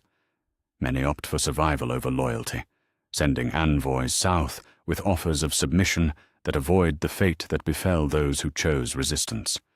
The psychological warfare element proves as effective as actual combat, creating cascading defections that weaken remaining resistance. In the north, Lord Eddard Stark's execution has already fractured traditional loyalties, but news of successful Targaryen restoration adds another layer of complexity to an already chaotic situation. Some northern lords begin questioning whether independence serves their interests better than accommodation with a competent southern ruler who promises stability over continued civil war. The dragons themselves become symbols of transformation as much as weapons of conquest. Their appearance over Westerosi skies marks the end of one age and the beginning of another, a return to the era when Targaryen rule meant peace through superior force rather than constant civil conflict between ambitious lords. Each flight overhead reinforces the message that the old order has ended and a new king has come to claim his birthright.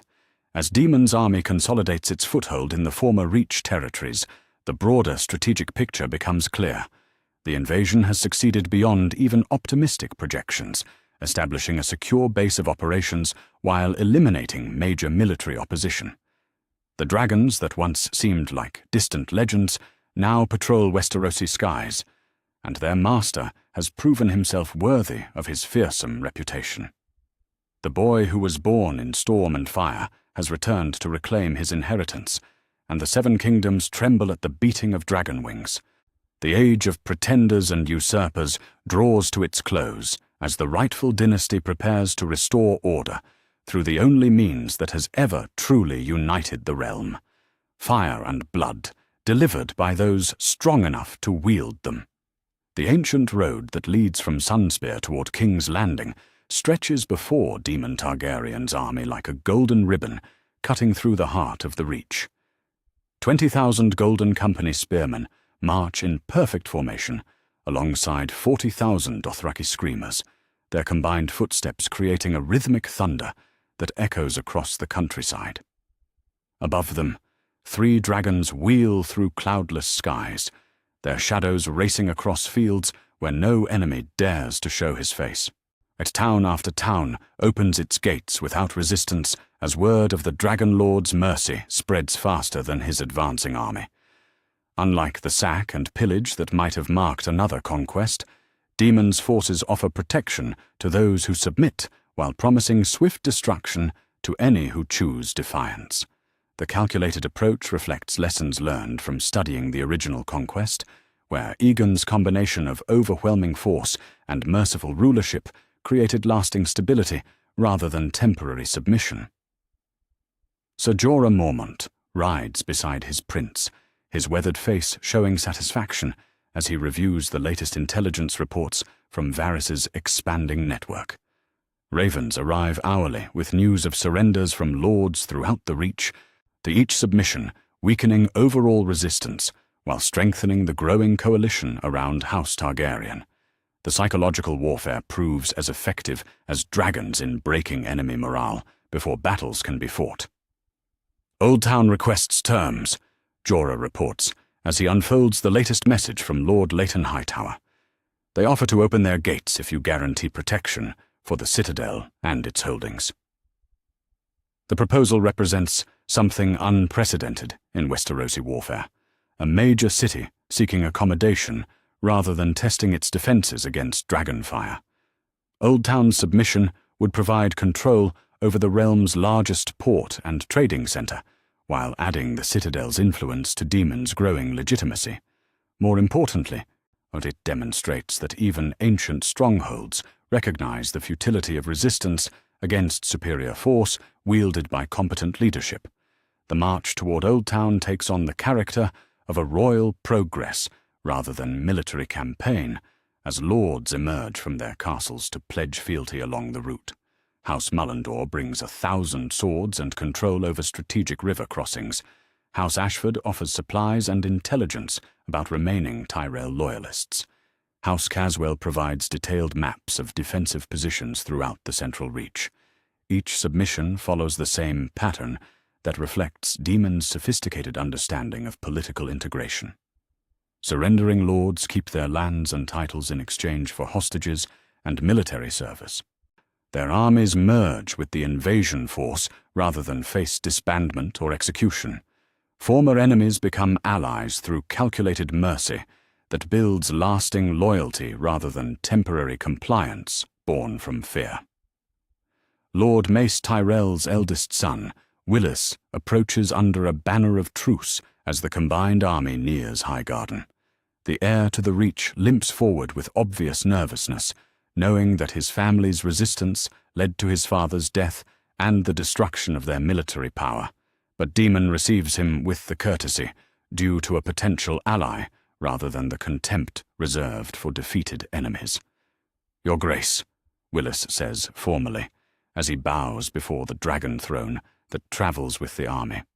"House Tyrell submits to your rightful claim and begs mercy for our past errors in judgment."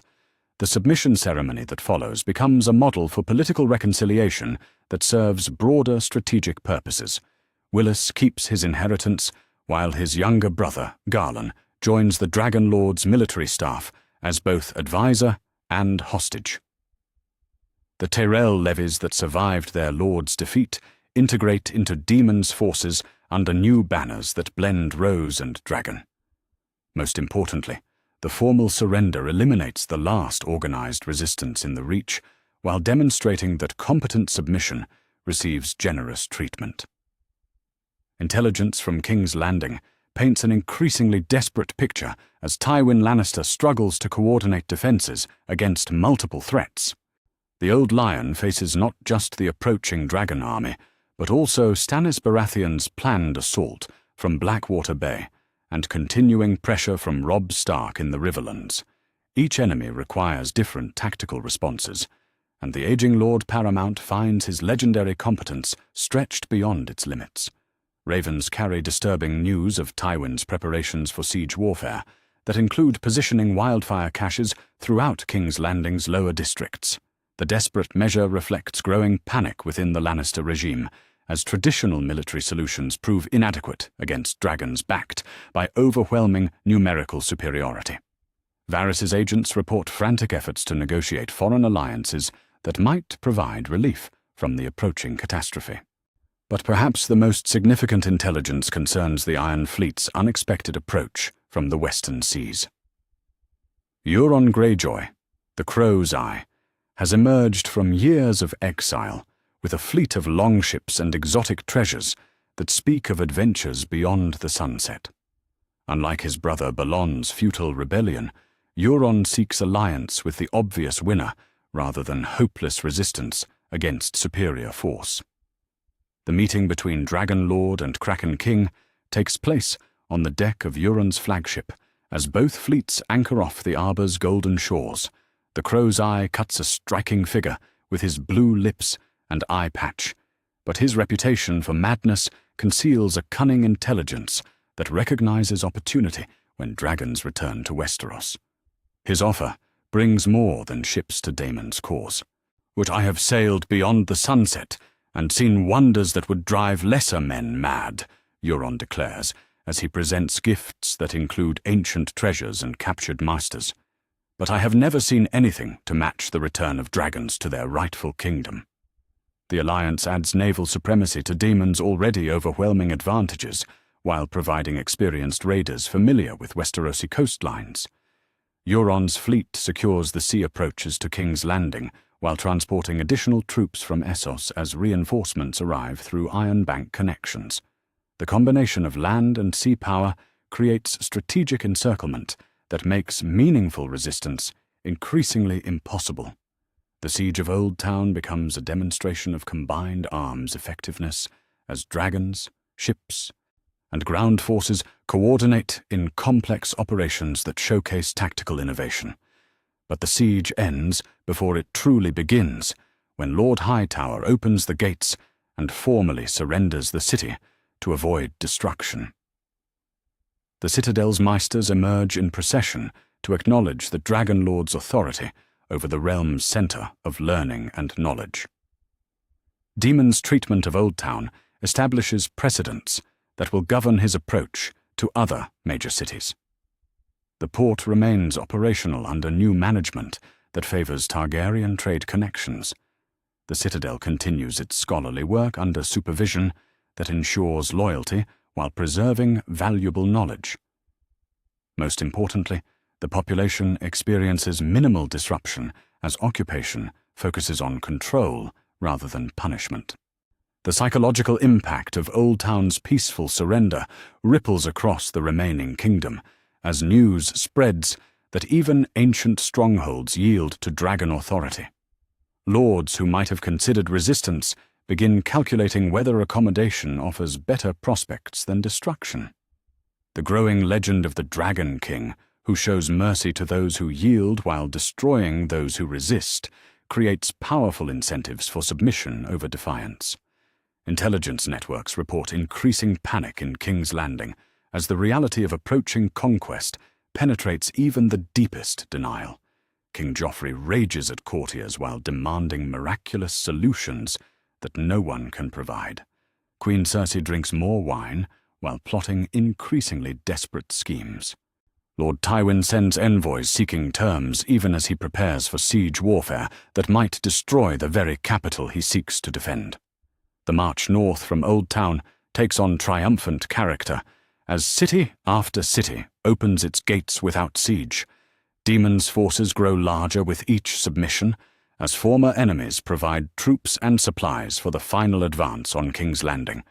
The dragons overhead serve as constant reminders that resistance means death, while submission means integration into a new order that promises stability after years of civil war. Ravens fly north from the advancing army carrying ultimatums to remaining holdouts and terms for those wise enough to submit before dragons darken their skies. The messages reflect growing confidence, backed by overwhelming, demonstrated superiority. King's Landing lies within reach, and the boy who was born in storm and fire approaches the throne that has always been his birthright. The War of Five Kings nears its end, not through exhausted stalemate, but through systematic conquest by the one claimant who possesses both legitimate authority and overwhelming force to impose his will. The realm that tore itself apart, fighting over crowns, prepares to discover what happens when the rightful king returns with dragons at his command and mercy for those wise enough to kneel. The Golden Company's march becomes legend before it reaches its destination, a tale of disciplined conquest and merciful victory that will reshape how future generations understand the restoration of House Targaryen. The boy who learned warfare among the Dothraki and politics in the free cities has proven himself worthy of his ancestors' legacy while creating his own path to power that combines ancient authority with modern competence. King's Landing waits ahead like a prize long delayed but never forgotten, and 3 dragons circle overhead as if eager to complete the conquest their bloodline began 3 centuries before on these same shores. The massive walls of King's Landing rise before Daemon Targaryen's army, like the final obstacle between exile and restoration. 3 enormous dragons circle overhead in patterns that cast shifting shadows across the ancient battlements, while 100,000 warriors spread across the fields surrounding the capital. The boy who was born during a storm at Dragonstone has returned to claim the crown that has always been his birthright, and the city that serves as the heart of 7 kingdoms trembles at the beating of dragon wings. From atop Drogon's scaled back, Daemon surveys the defences that Lord Tywin Lannister has prepared with desperate cunning.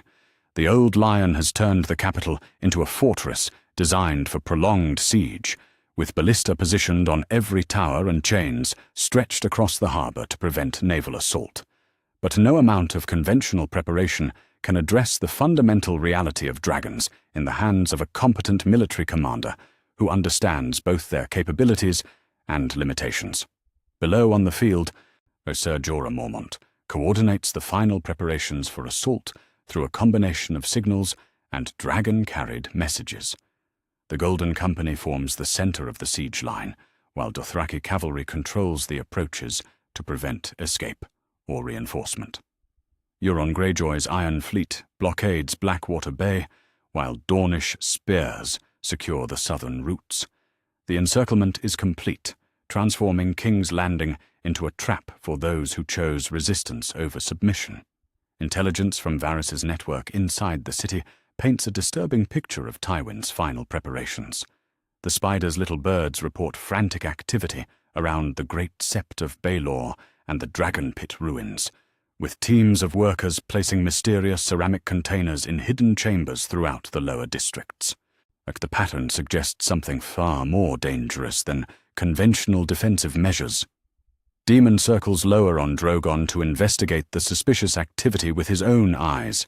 His dragon training has taught him to trust his beast's instincts, and all 3 dragons show agitation when flying over certain areas of the city. Their behavior matches historical accounts of dragons detecting wildfire, the alchemical substance that once turned the Battle of Blackwater into an inferno that consumed entire fleets. The aerial reconnaissance reveals the horrifying scope of Tywin's desperation. Wildfire caches fill basements and sewers throughout King's Landing in quantities sufficient to transform the entire city into a blazing funeral pyre.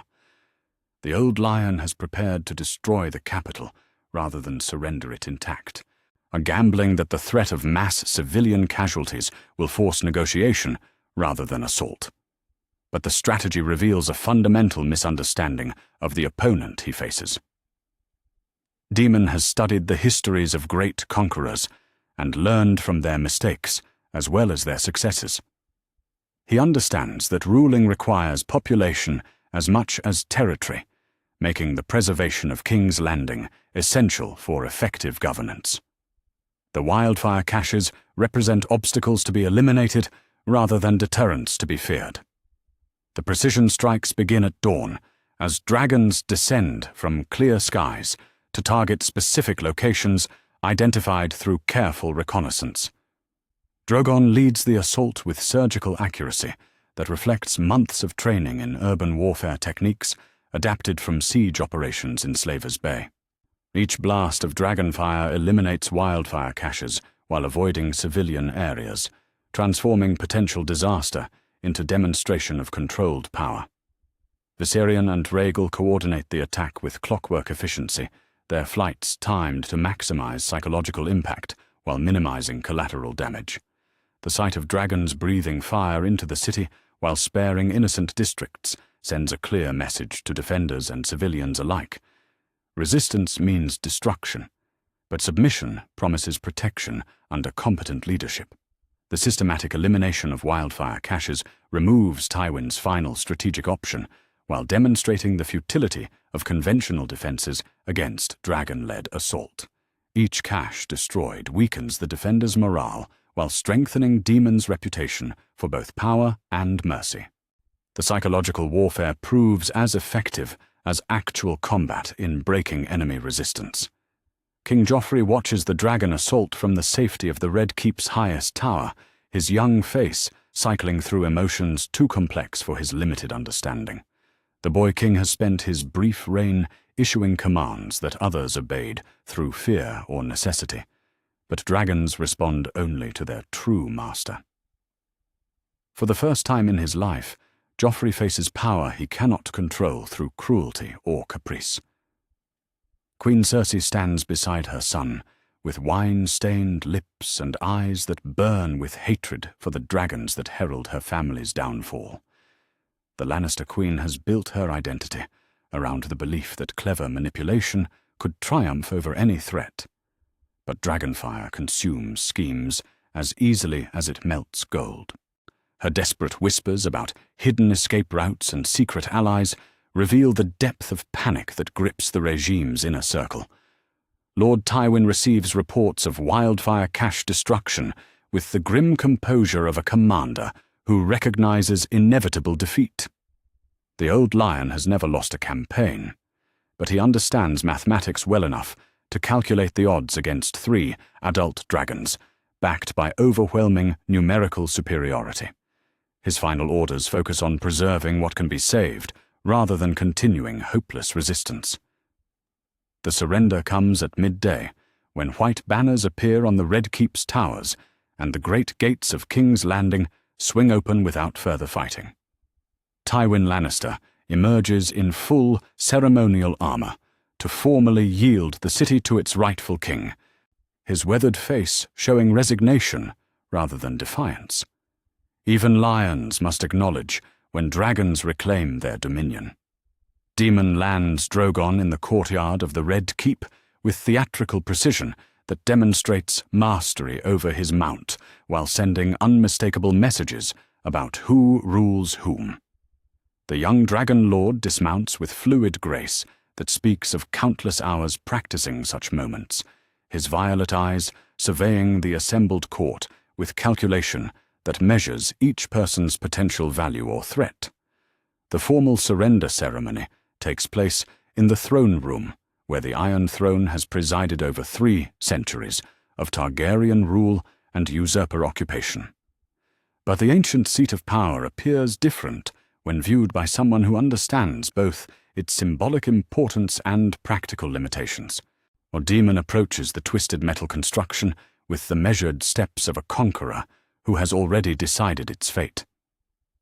This ugly chair has caused more suffering than any weapon ever forged, Daemon declares, as he reaches the base of the Iron Throne. It represents the crude power of conquest over the subtle art of governance. Today, the old ways end and better ones begin. The dragonfire that follows fills the throne room with light and heat that transforms the Iron Throne into molten metal within minutes. Courtiers and guards watch in fascinated horror as 3 centuries of tradition melt before their eyes, while Daemon stands unmoved by the inferno he has unleashed. The boy who once dreamed of sitting on that throne has chosen to destroy it rather than perpetuate its bloody legacy. The capture of Tywin Lannister alive serves multiple purposes beyond mere justice for past crimes. The Old Lion's trial will provide legal foundation for Targaryen restoration, while demonstrating that competent rulership requires accountability for all subjects, regardless of their previous status. The proceedings also establish precedents for handling other war criminals who might seek mercy through submission. But the destruction of the Iron Throne creates the most lasting impact as news spreads throughout the 7 kingdoms. Lords who expected traditional conquest find themselves facing something unprecedented.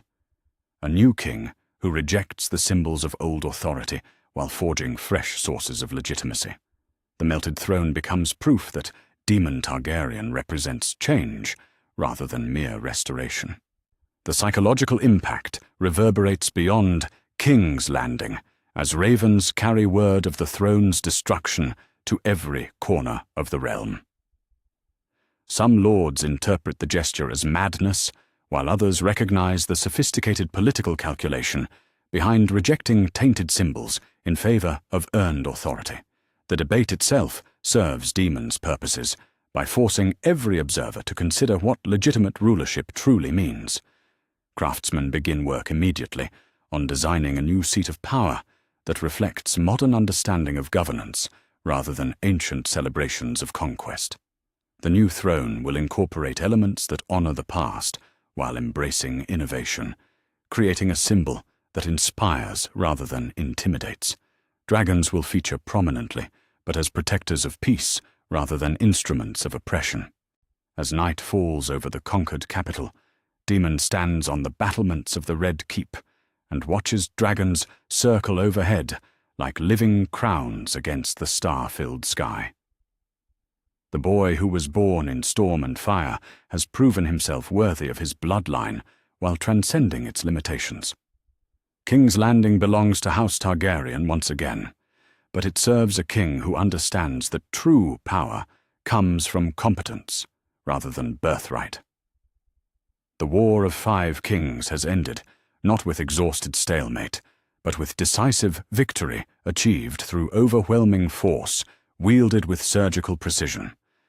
The realm that tore itself apart, fighting over symbols of power, now faces the reality of actual leadership that promises stability through strength tempered by justice. The age of pretenders and usurpers has passed, and the age of dragons begins anew under a king who has earned his crown through fire and blood, wisely applied. The capital sleeps under dragon protection for the first time in generations, while its new ruler plans the reconstruction that will transform 7 fractured kingdoms into a united realm worthy of its ancient promise. The Great Hall of the Red Keep has been transformed for the most significant political gathering in 3 centuries, as lords from across the 7 kingdoms arrive to witness the formal establishment of a new Targaryen monarchy. King Daemon Targaryen sits not upon the ancient Iron Throne, but on a simple chair of dragon bone and Valyrian steel, its elegant lines representing competent authority rather than crude domination. The symbolism resonates throughout the assembled nobility as they recognize that this restoration differs fundamentally from mere conquest. 3 dragons perch on specially constructed platforms that frame the hall like living pillars, their presence serving as gentle reminders of the power that backs royal authority while avoiding overt intimidation. Drogon, Viserion, and Rhaegal watch the proceedings with intelligent eyes that suggest understanding of their role in this carefully orchestrated demonstration of strength tempered by wisdom. The great beasts represent force held in reserve rather than force constantly displayed. Lord Willis Tyrell approaches the throne with measured steps that reflect his house's transition from defeated enemy to valuable ally. The new Lord of Highgarden carries a scroll bearing the signatures of every major house in the Reach, their formal recognition of Daemon's kingship secured through demonstrated mercy rather than extracted through fear.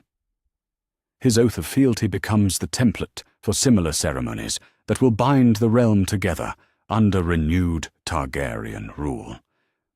"Your Grace," Willis says, as he kneels before the dragonbone throne, "House Tyrell pledges its loyalty and service to the true King of the 7 Kingdoms.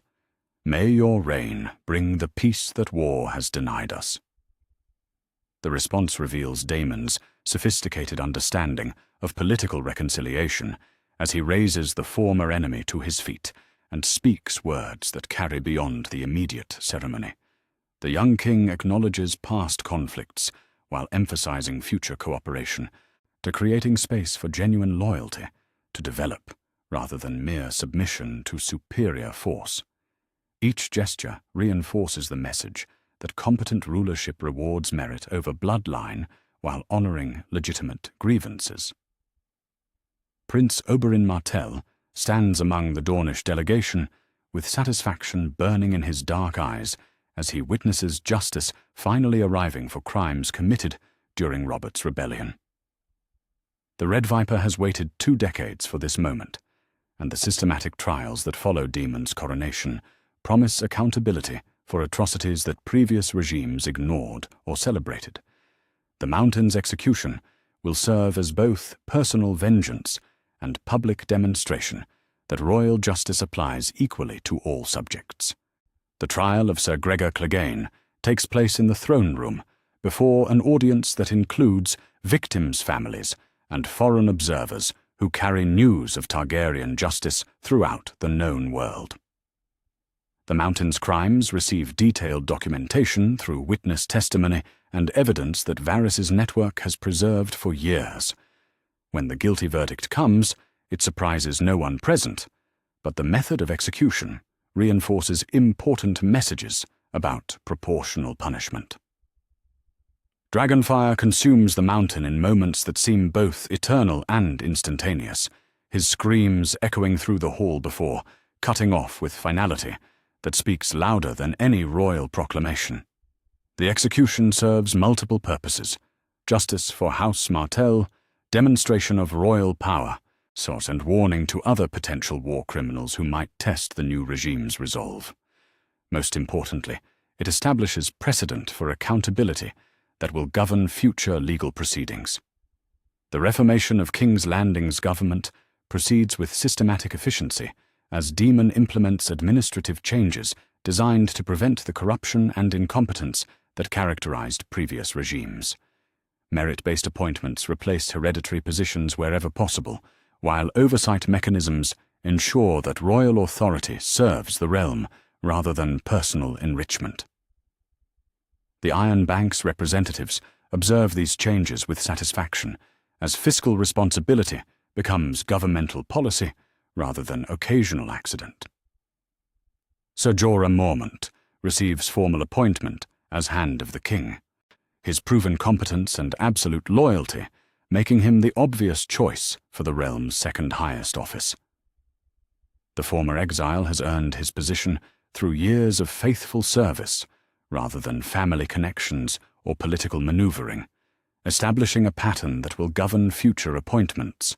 His first acts as Hand focus on integrating former enemies into governmental structures while maintaining security against potential rebellion. Marriage negotiations occupy significant attention as Daemon seeks to bind former enemies through family alliances that create lasting stability rather than temporary accommodation. Princess Arianne Martell emerges as the primary candidate for Queen, her intelligence and political sophistication complementing the military competence that brought Daemon to power. The union would unite the ancient Targaryen bloodline with Dorne's strategic position and fierce independence. But the marriage discussions involve more than mere royal succession, as Daemon implements a broader strategy of dynastic integration. Minor Targaryen relatives and trusted allies receive marriage proposals that strengthen the new regime, while honoring legitimate houses that chose submission over destruction. Each alliance creates bonds of kinship that supplement political loyalty with family obligation.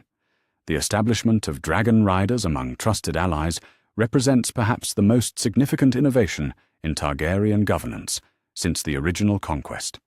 Daemon recognizes that 3 dragons can patrol only limited territory, making delegation of aerial authority essential for effective realm control. Careful selection of riders ensures absolute loyalty while extending royal power throughout the 7 kingdoms. Sir Garland Tyrell receives the honor of bonding with Viserion, his proven military competence, and House's submission, making him an ideal candidate for dragon rider status. The ceremony takes place in the Dragon Pit, with elaborate ritual that emphasizes both the privilege and responsibility of commanding such creatures. Similar selections follow as other dragons hatch under careful supervision, creating an aerial cavalry that transforms Westerosi warfare. Economic rebuilding programs utilize Iron Bank financing to repair the damage caused by years of civil warfare, while establishing trade connections that will generate sustainable revenue for the Crown. Roads receive reconstruction that prioritizes military efficiency alongside commercial utility. Ports expand to accommodate increased trade with Essos. Most importantly, agricultural regions receive assistance that ensures food security while rebuilding tax base. The negotiations regarding the North require delicate handling, as House Stark's honor and independence must be acknowledged while securing their integration into the unified realm.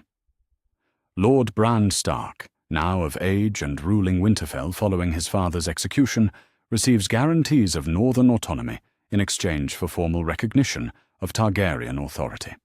The arrangement respects Stark traditions while ensuring that separatist movements cannot destabilize the realm. Our similar discussions with the Vale address the legacy of Jon Arryn and the region's traditional independence. Lord Robin Arryn, though young and somewhat fragile, represents an ancient house whose cooperation ensures eastern stability. The terms negotiated acknowledge the Vale's unique position while integrating their military strength into broader defensive planning against external threats. The systematic integration of former enemies proceeds through combinations of marriage alliances, governmental appointments, and economic incentives that make rebellion less attractive than cooperation. House Lannister's surviving members receive positions that utilize their administrative competence while ensuring their loyalty through both opportunity and supervision. The approach reflects sophisticated understanding of political psychology that prevents the cycle of revenge that might otherwise perpetuate instability. Dragon eggs begin hatching under controlled conditions as Daemon implements breeding programs designed to ensure that future generations will possess sufficient aerial power to maintain unity across the realm. Each new dragon receives careful assignment to trusted riders who understand both the privilege and danger of commanding such creatures. The systematic approach prevents the chaotic dragon proliferation that historically led to civil wars within House Targaryen. The Crown's financial position improves dramatically as trade agreements with Essos generate revenue streams that reduce dependence on domestic taxation while funding infrastructure projects that benefit all regions. The Iron Bank's partnership provides stability that enables long-term planning rather than the crisis management that characterized previous regimes.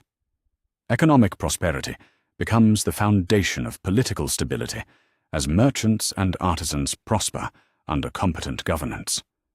Legal reforms establish consistent justice throughout the realm as regional variations give way to unified codes that apply equally to all subjects, regardless of their birth or station. The changes create predictable legal environment that encourages commerce while protecting individual rights against aristocratic abuse. Most importantly, the reforms establish royal authority as the ultimate source of justice, rather than allowing local lords to operate as independent sovereigns. As the first year of Daemon's reign draws to its close, the transformation of the Seven Kingdoms becomes apparent to even casual observers. The realm that tore itself apart in civil war now enjoys peace, backed by overwhelming force wielded with restraint. Trade flourishes along roads secured by dragon patrols, while lords compete for royal favor through competent service rather than military threats. The boy who was born in storm and fire has proven himself worthy of the crown that his bloodline claimed through conquest 3 centuries before. But more than worthiness, he has demonstrated the wisdom to govern rather than merely rule, transforming the Seven Kingdoms from a collection of feuding regions into a unified realm that serves its people rather than exploiting them. King Daemon Targaryen stands upon the battlements of the Red Keep as evening falls over his capital, watching dragons patrol skies that haven't known such peace in generations. The realm sleeps securely under the protection of competent leadership, backed by sufficient force to ensure that ambitious lords remember their oaths of loyalty.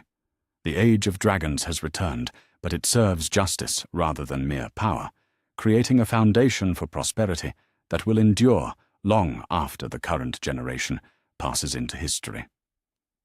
5 years have passed since dragons returned to the Seven Kingdoms, and the realm that once bled from civil war now flourishes under the steady hand of King Daemon I Targaryen. The great tourney fields outside King's Landing stretch across meadowlands that bloom with flowers where armies once clashed in desperate battle. Banners from every corner of Westeros flutter in the summer breeze, with their bright colors representing houses that serve a unified crown rather than competing for fragments of a broken kingdom. The king himself watches the proceedings from a royal pavilion constructed of dragon bone and silk, his violet eyes surveying a celebration that marks the 5th anniversary of his conquest.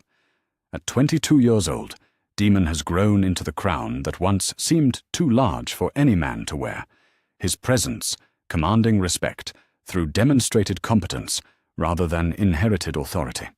Beside him sits Queen Arianne, her Dornish beauty complemented by the political wisdom that has made their partnership a cornerstone of royal success. Prince Aegon VIII toddles through the royal pavilion with the confident curiosity of a child who has never known want or fear. The 3-year-old prince bears the silver hair and violet eyes of his bloodline, but his laughter carries none of the madness that once plagued Targaryen rulers. Instead, he displays the healthy confidence of a boy raised by parents who understand that strength comes from competence rather than cruelty.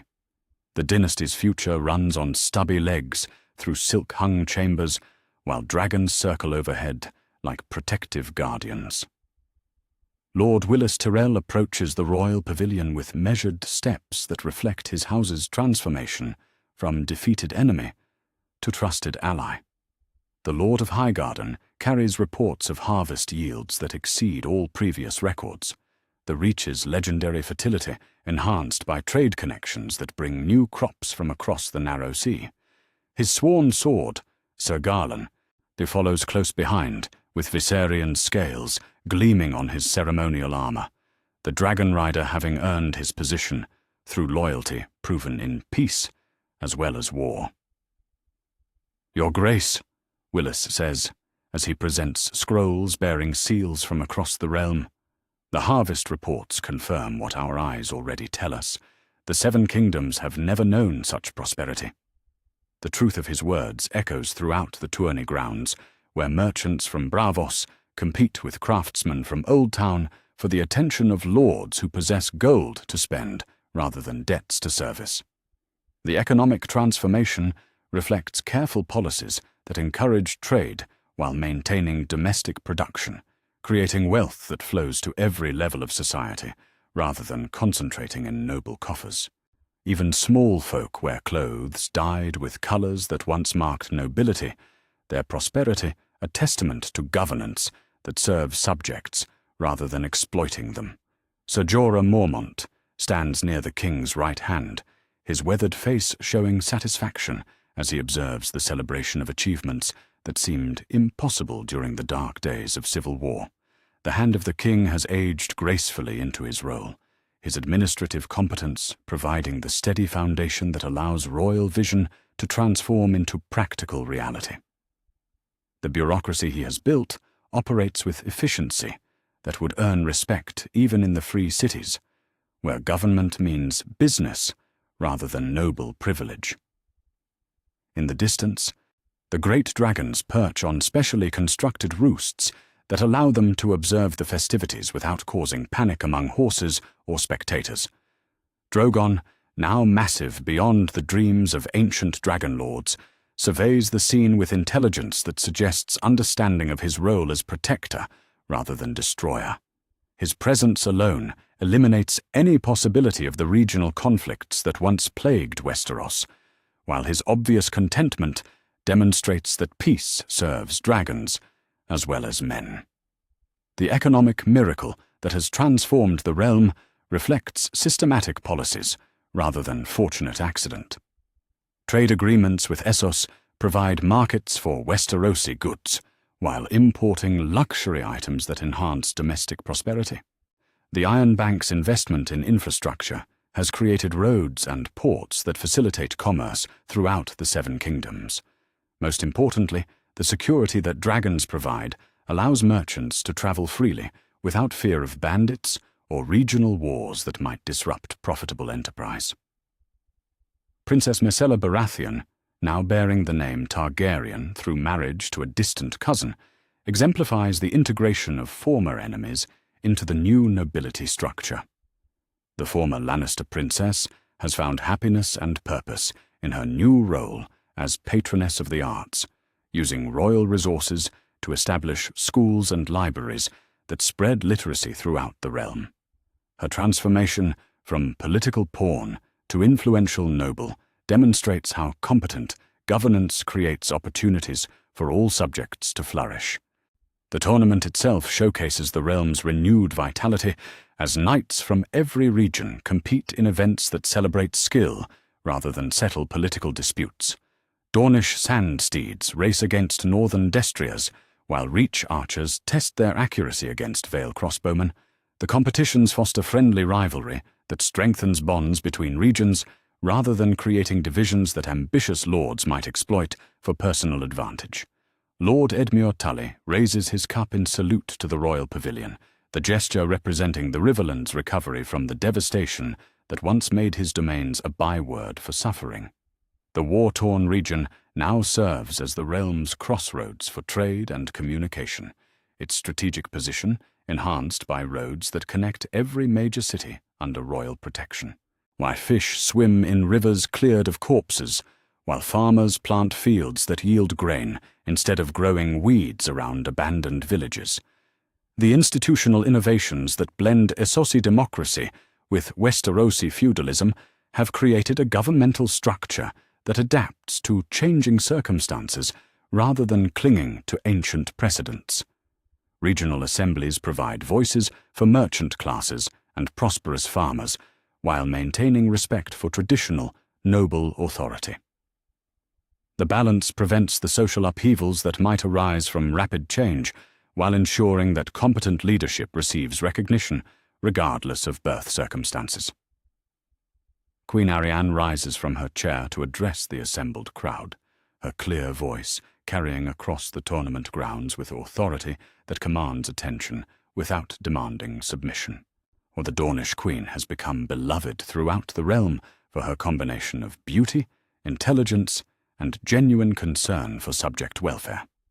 Her speeches inspire rather than intimidate, creating emotional connections that strengthen political loyalty through personal admiration. 5 years ago, dragons returned to Westeros, she declares, as silence falls over thousands of spectators. But they brought more than fire and blood. They brought justice, prosperity, and peace that allows children to play where armies once fought. The response thunders across the fields as lords and commons alike celebrate achievements that benefit everyone rather than serving narrow interests. The cheers reflect genuine enthusiasm rather than obligatory deference, demonstrating how effective governance creates authentic loyalty that transcends mere political calculation. Even former enemies have found reasons to support a regime that delivers results rather than promises. Dragon riders patrol the skies overhead in formations that showcase aerial capabilities while reassuring spectators of their protection. Each rider represents careful selection based on loyalty and competence rather than family connections, creating a military elite that serves the crown rather than personal ambition. The systematic approach prevents the dragon civil wars that historically plagued House Targaryen, while ensuring that royal authority extends throughout the realm. The cultural renaissance that accompanies economic prosperity manifests in art and literature that celebrates renewed Westerosi identity rather than dwelling on past conflicts. Bards compose songs about dragon riders and merchant princes, while chroniclers record the systematic transformation that has restored the realm to its ancient glory. The works inspire pride in current achievements rather than nostalgia for imagined golden ages that never truly existed. Children born since the conquest know only peace and prosperity under dragon protection, their innocence reflecting a realm that has moved beyond the cycles of violence that once seemed endless. They play games that involve dragon riders and merchant adventures rather than practicing sword work for wars that may never come. Their laughter represents the ultimate victory of competent governance over the chaos that ambitious nobles once inflicted upon innocent subjects. The Iron Bank's representatives observe the festivities with satisfaction that reflects profitable partnership rather than merely successful debt collection. The realm's economic growth has exceeded all projections, while maintaining fiscal responsibility that ensures long-term stability. The Dragon King who once sought their backing has proven himself worthy of continued investment, creating mutual prosperity that benefits both institutions. As evening approaches and the tournament concludes, King Daemon stands upon a platform that allows his voice to reach every corner of the assembled crowd. The young monarch who once seemed impossibly distant from his birthright now speaks with the authority of achievements that justify inherited claims through demonstrated competence. His words carry weight earned through 5 years of successful governance, rather than mere bloodline privilege. The realm that welcomed dragons 5 years ago was broken by war and divided by ambition, he declares, as dragons circle overhead like living crowns. Today, we celebrate not conquest, but construction, not division, but unity, not the rights of birth, but the rewards of service to the common good. The celebration continues deep into the night as lords and commons feast together under stars that shine upon a kingdom at peace with itself and its neighbors. The trade delegations from across the known world mingle with Westerosi nobles while planning commercial ventures that will further enhance the realm's prosperity. The gathering represents more than mere anniversary observance. It demonstrates the fundamental transformation that has restored the 7 kingdoms to their ancient promise. Dragons rest upon their roosts, while their riders share wine and stories with knights who once served different banners. The camaraderie reflects bonds forged through shared service rather than imposed through conquest, creating loyalty that will endure long after current personalities pass from the stage. The institutional framework that supports such cooperation ensures that competent governance will continue regardless of individual changes. The boy who was born in storm and fire has fulfilled every promise that his bloodline ever made to the realm while transcending the limitations that historically plagued Targaryen rule. Under his leadership, the 7 kingdoms have become more than they ever were under previous dynasties, achieving prosperity and justice that serves all subjects, rather than merely privileged elites. As dawn breaks over the tournament fields, King Daemon watches the sun rise upon a realm that has found its way back to greatness through the simple expedient of competent leadership, backed by sufficient force to ensure that ambitious lords remember their oaths. The age of dragons has returned, but it serves peace rather than conquest, creating a foundation for prosperity that will endure for generations yet unborn. The realm sleeps securely under dragon protection, while dreaming of futures bright with possibility rather than dark with threat, its transformation complete and its promise fulfilled under the wise rule of a king who earned his crown through fire and blood wisely applied.